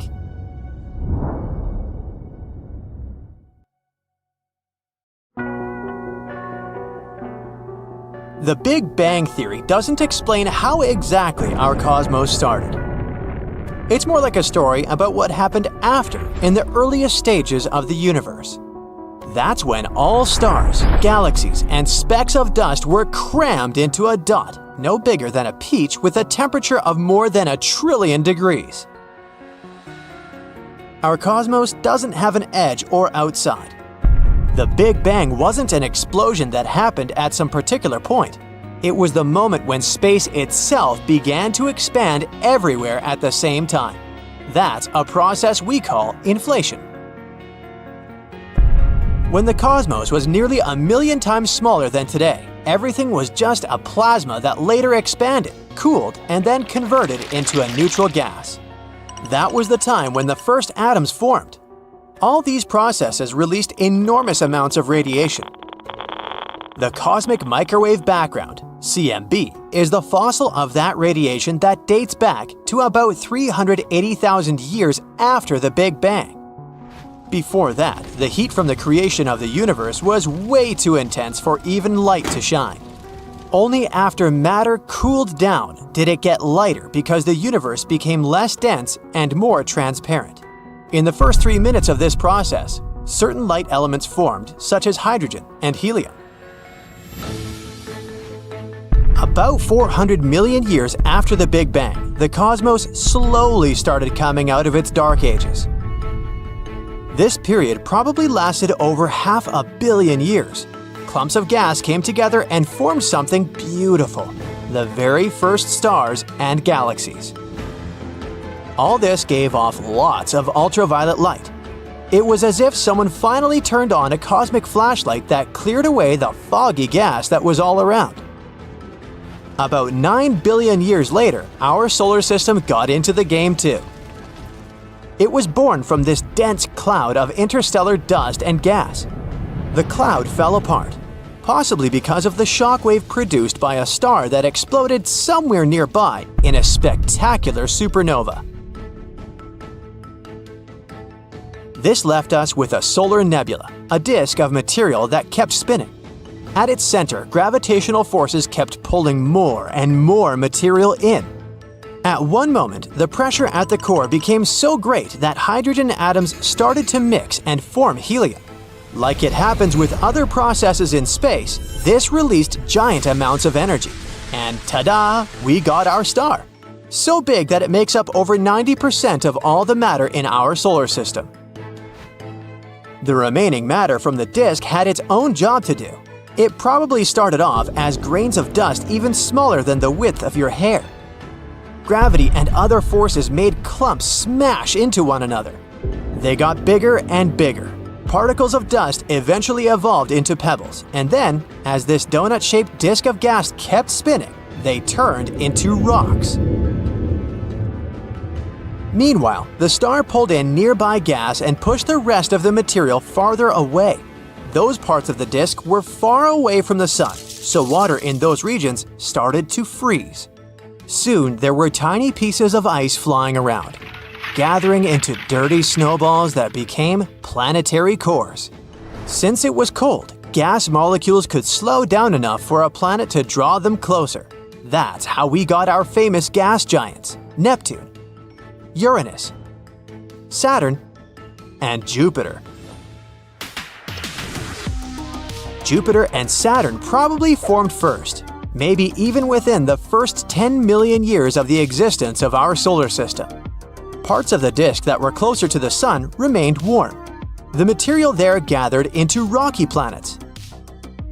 After the icy giants appeared, not much gas was left for the other ones though. So, Mercury, Venus, Earth, and Mars ended up a bit smaller. They may have taken tens of millions of years to form after the Sun was born. This is, of course, a very simplified version of how we got 8 planets in our solar system. Who knows if we'll ever know the whole truth? Time went on. Space debris was swirling around. Some objects became large enough for their gravitational force to shape them into spheres. That's how we got dwarf planets and big moons. Our asteroid belt is the region that separates inner planets from outer ones. It's full of pieces and bits from the early solar system that never grew into something bigger. They just kept on floating around, maybe waiting for another chance. Other smaller leftovers turned into comets, meteoroids, asteroids, and small irregular moons. 4.5 billion years ago, something else arose from all that chaos. A planet almost as big as Mars collided with Earth.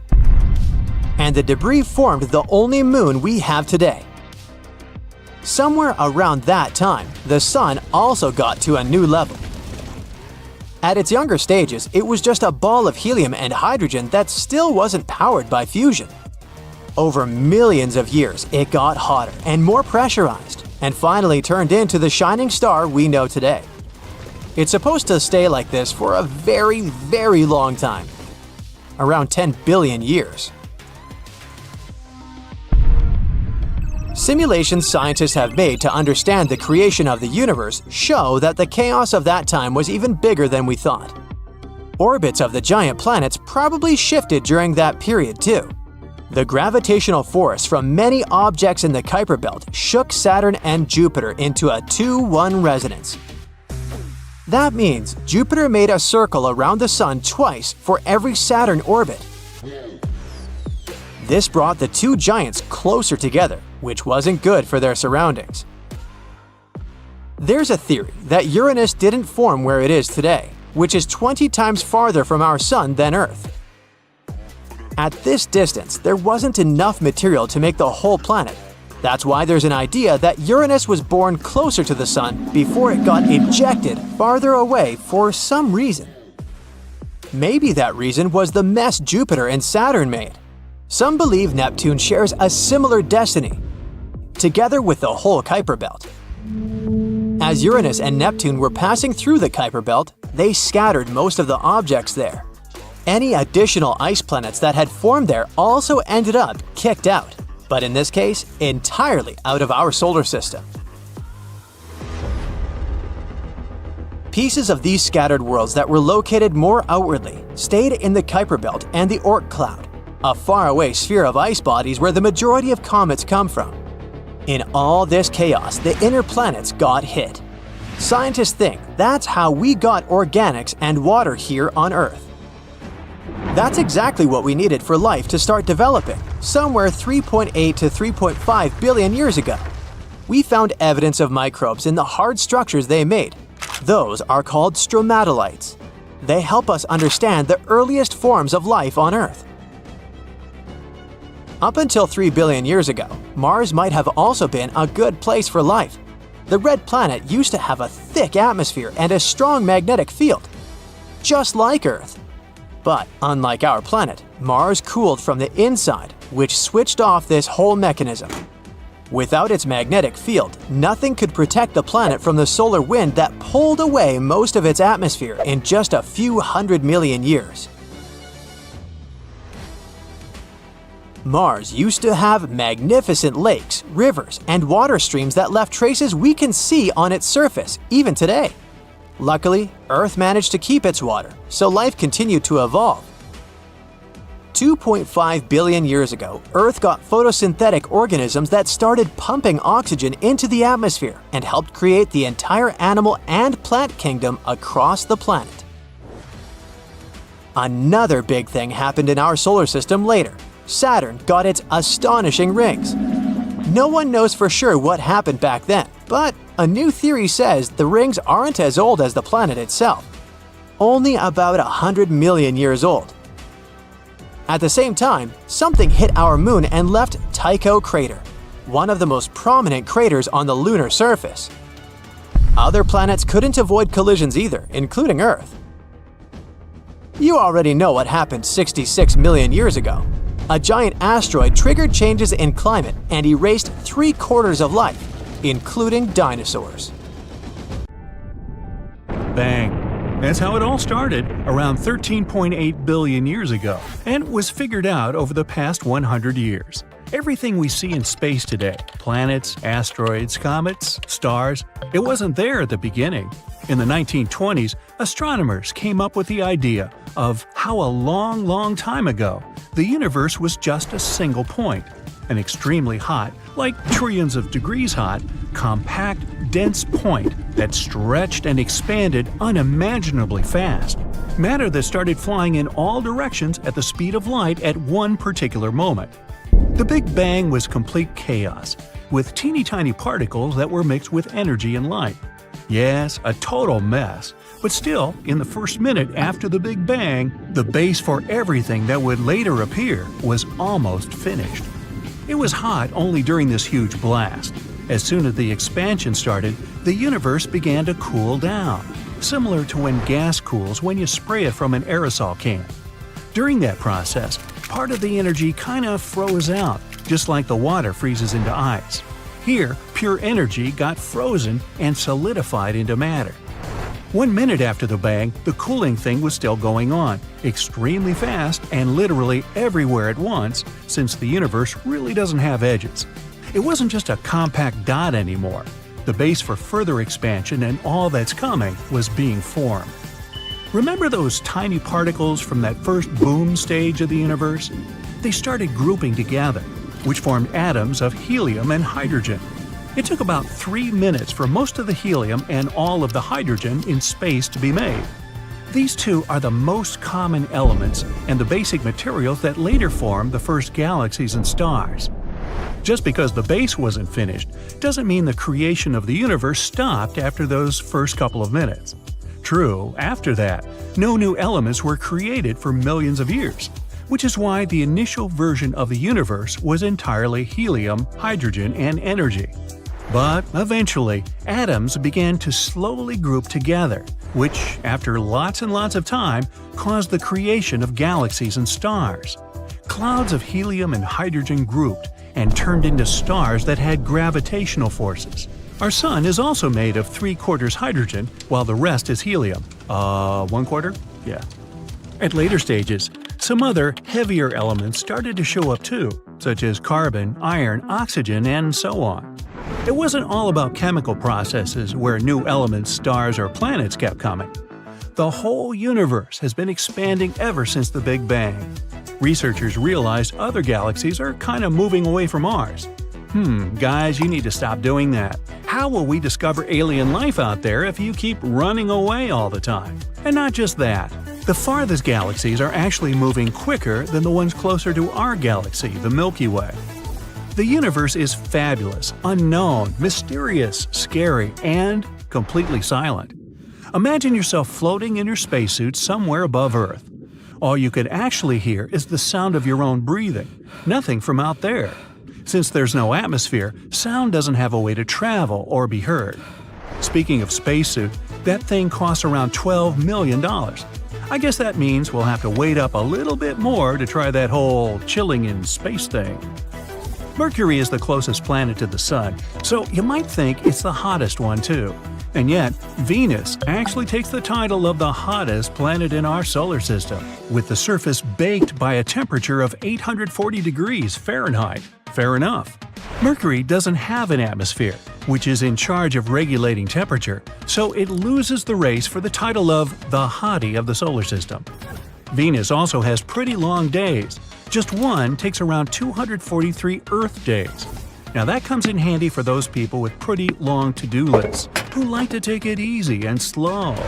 However, Venus orbits the Sun in 225 Earth days, which means 1 year there lasts 18 days less than a Venus day. You can have 2 birthdays in one day then?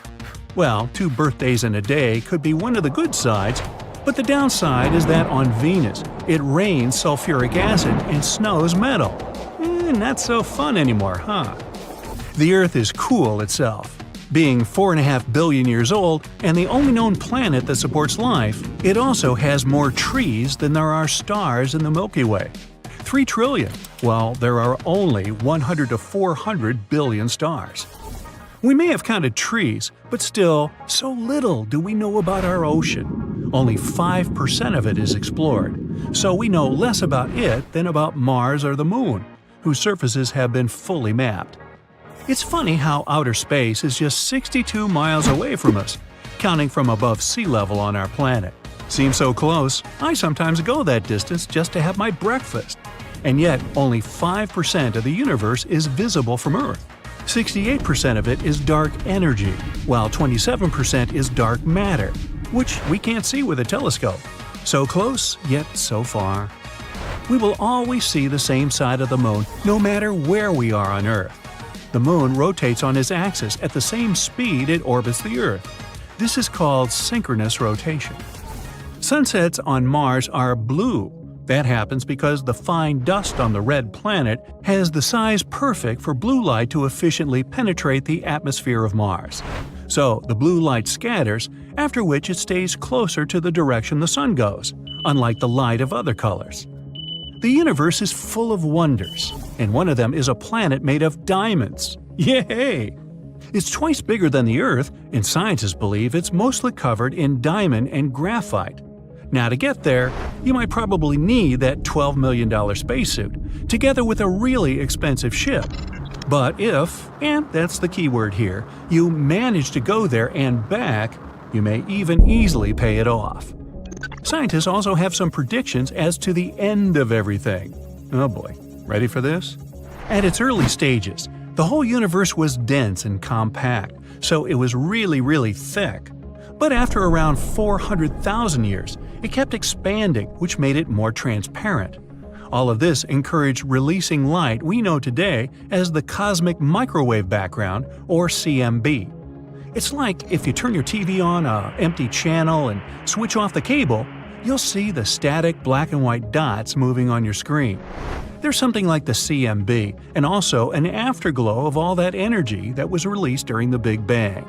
CMB is still here. Astronomers can see it through the microwave telescope. Expanding never actually stopped. The universe is still spreading every second at an unbelievable speed, causing all the objects in space to move away from each other all the time. How repelling! We know it because the Sun from other galaxies appears redder than it's supposed to be. This is called red shift, and it happens when the source of light moves further from the one who's observing it. Then there's gravity. It attracts all objects in the universe to each other, which is the reason why planets keep orbiting the Sun, or why our solar system orbits the center of the Milky Way. It's why we stay on the ground, while in space we'd float since there's no gravity up there. Having all this in mind, scientists got the idea that one day the universe will simply take the opposite direction and start shrinking back, which will be known as the Big Crunch. Whether this really happens depends on the type of our universe. If it's open, it'll keep expanding and nothing will ever stop it. But over time, as it's stretching, the density will become so low, galaxies won't be able to form new stars, and the existing ones will fade away. When space loses all the light and heat, life won't be possible. The universe will just remain as a cold beyond, which will keep spreading thinly into endless darkness. And then, Big Crunch or not, bang! It all disappears. Hey, good thing we have billions of years ahead of us, huh? Well,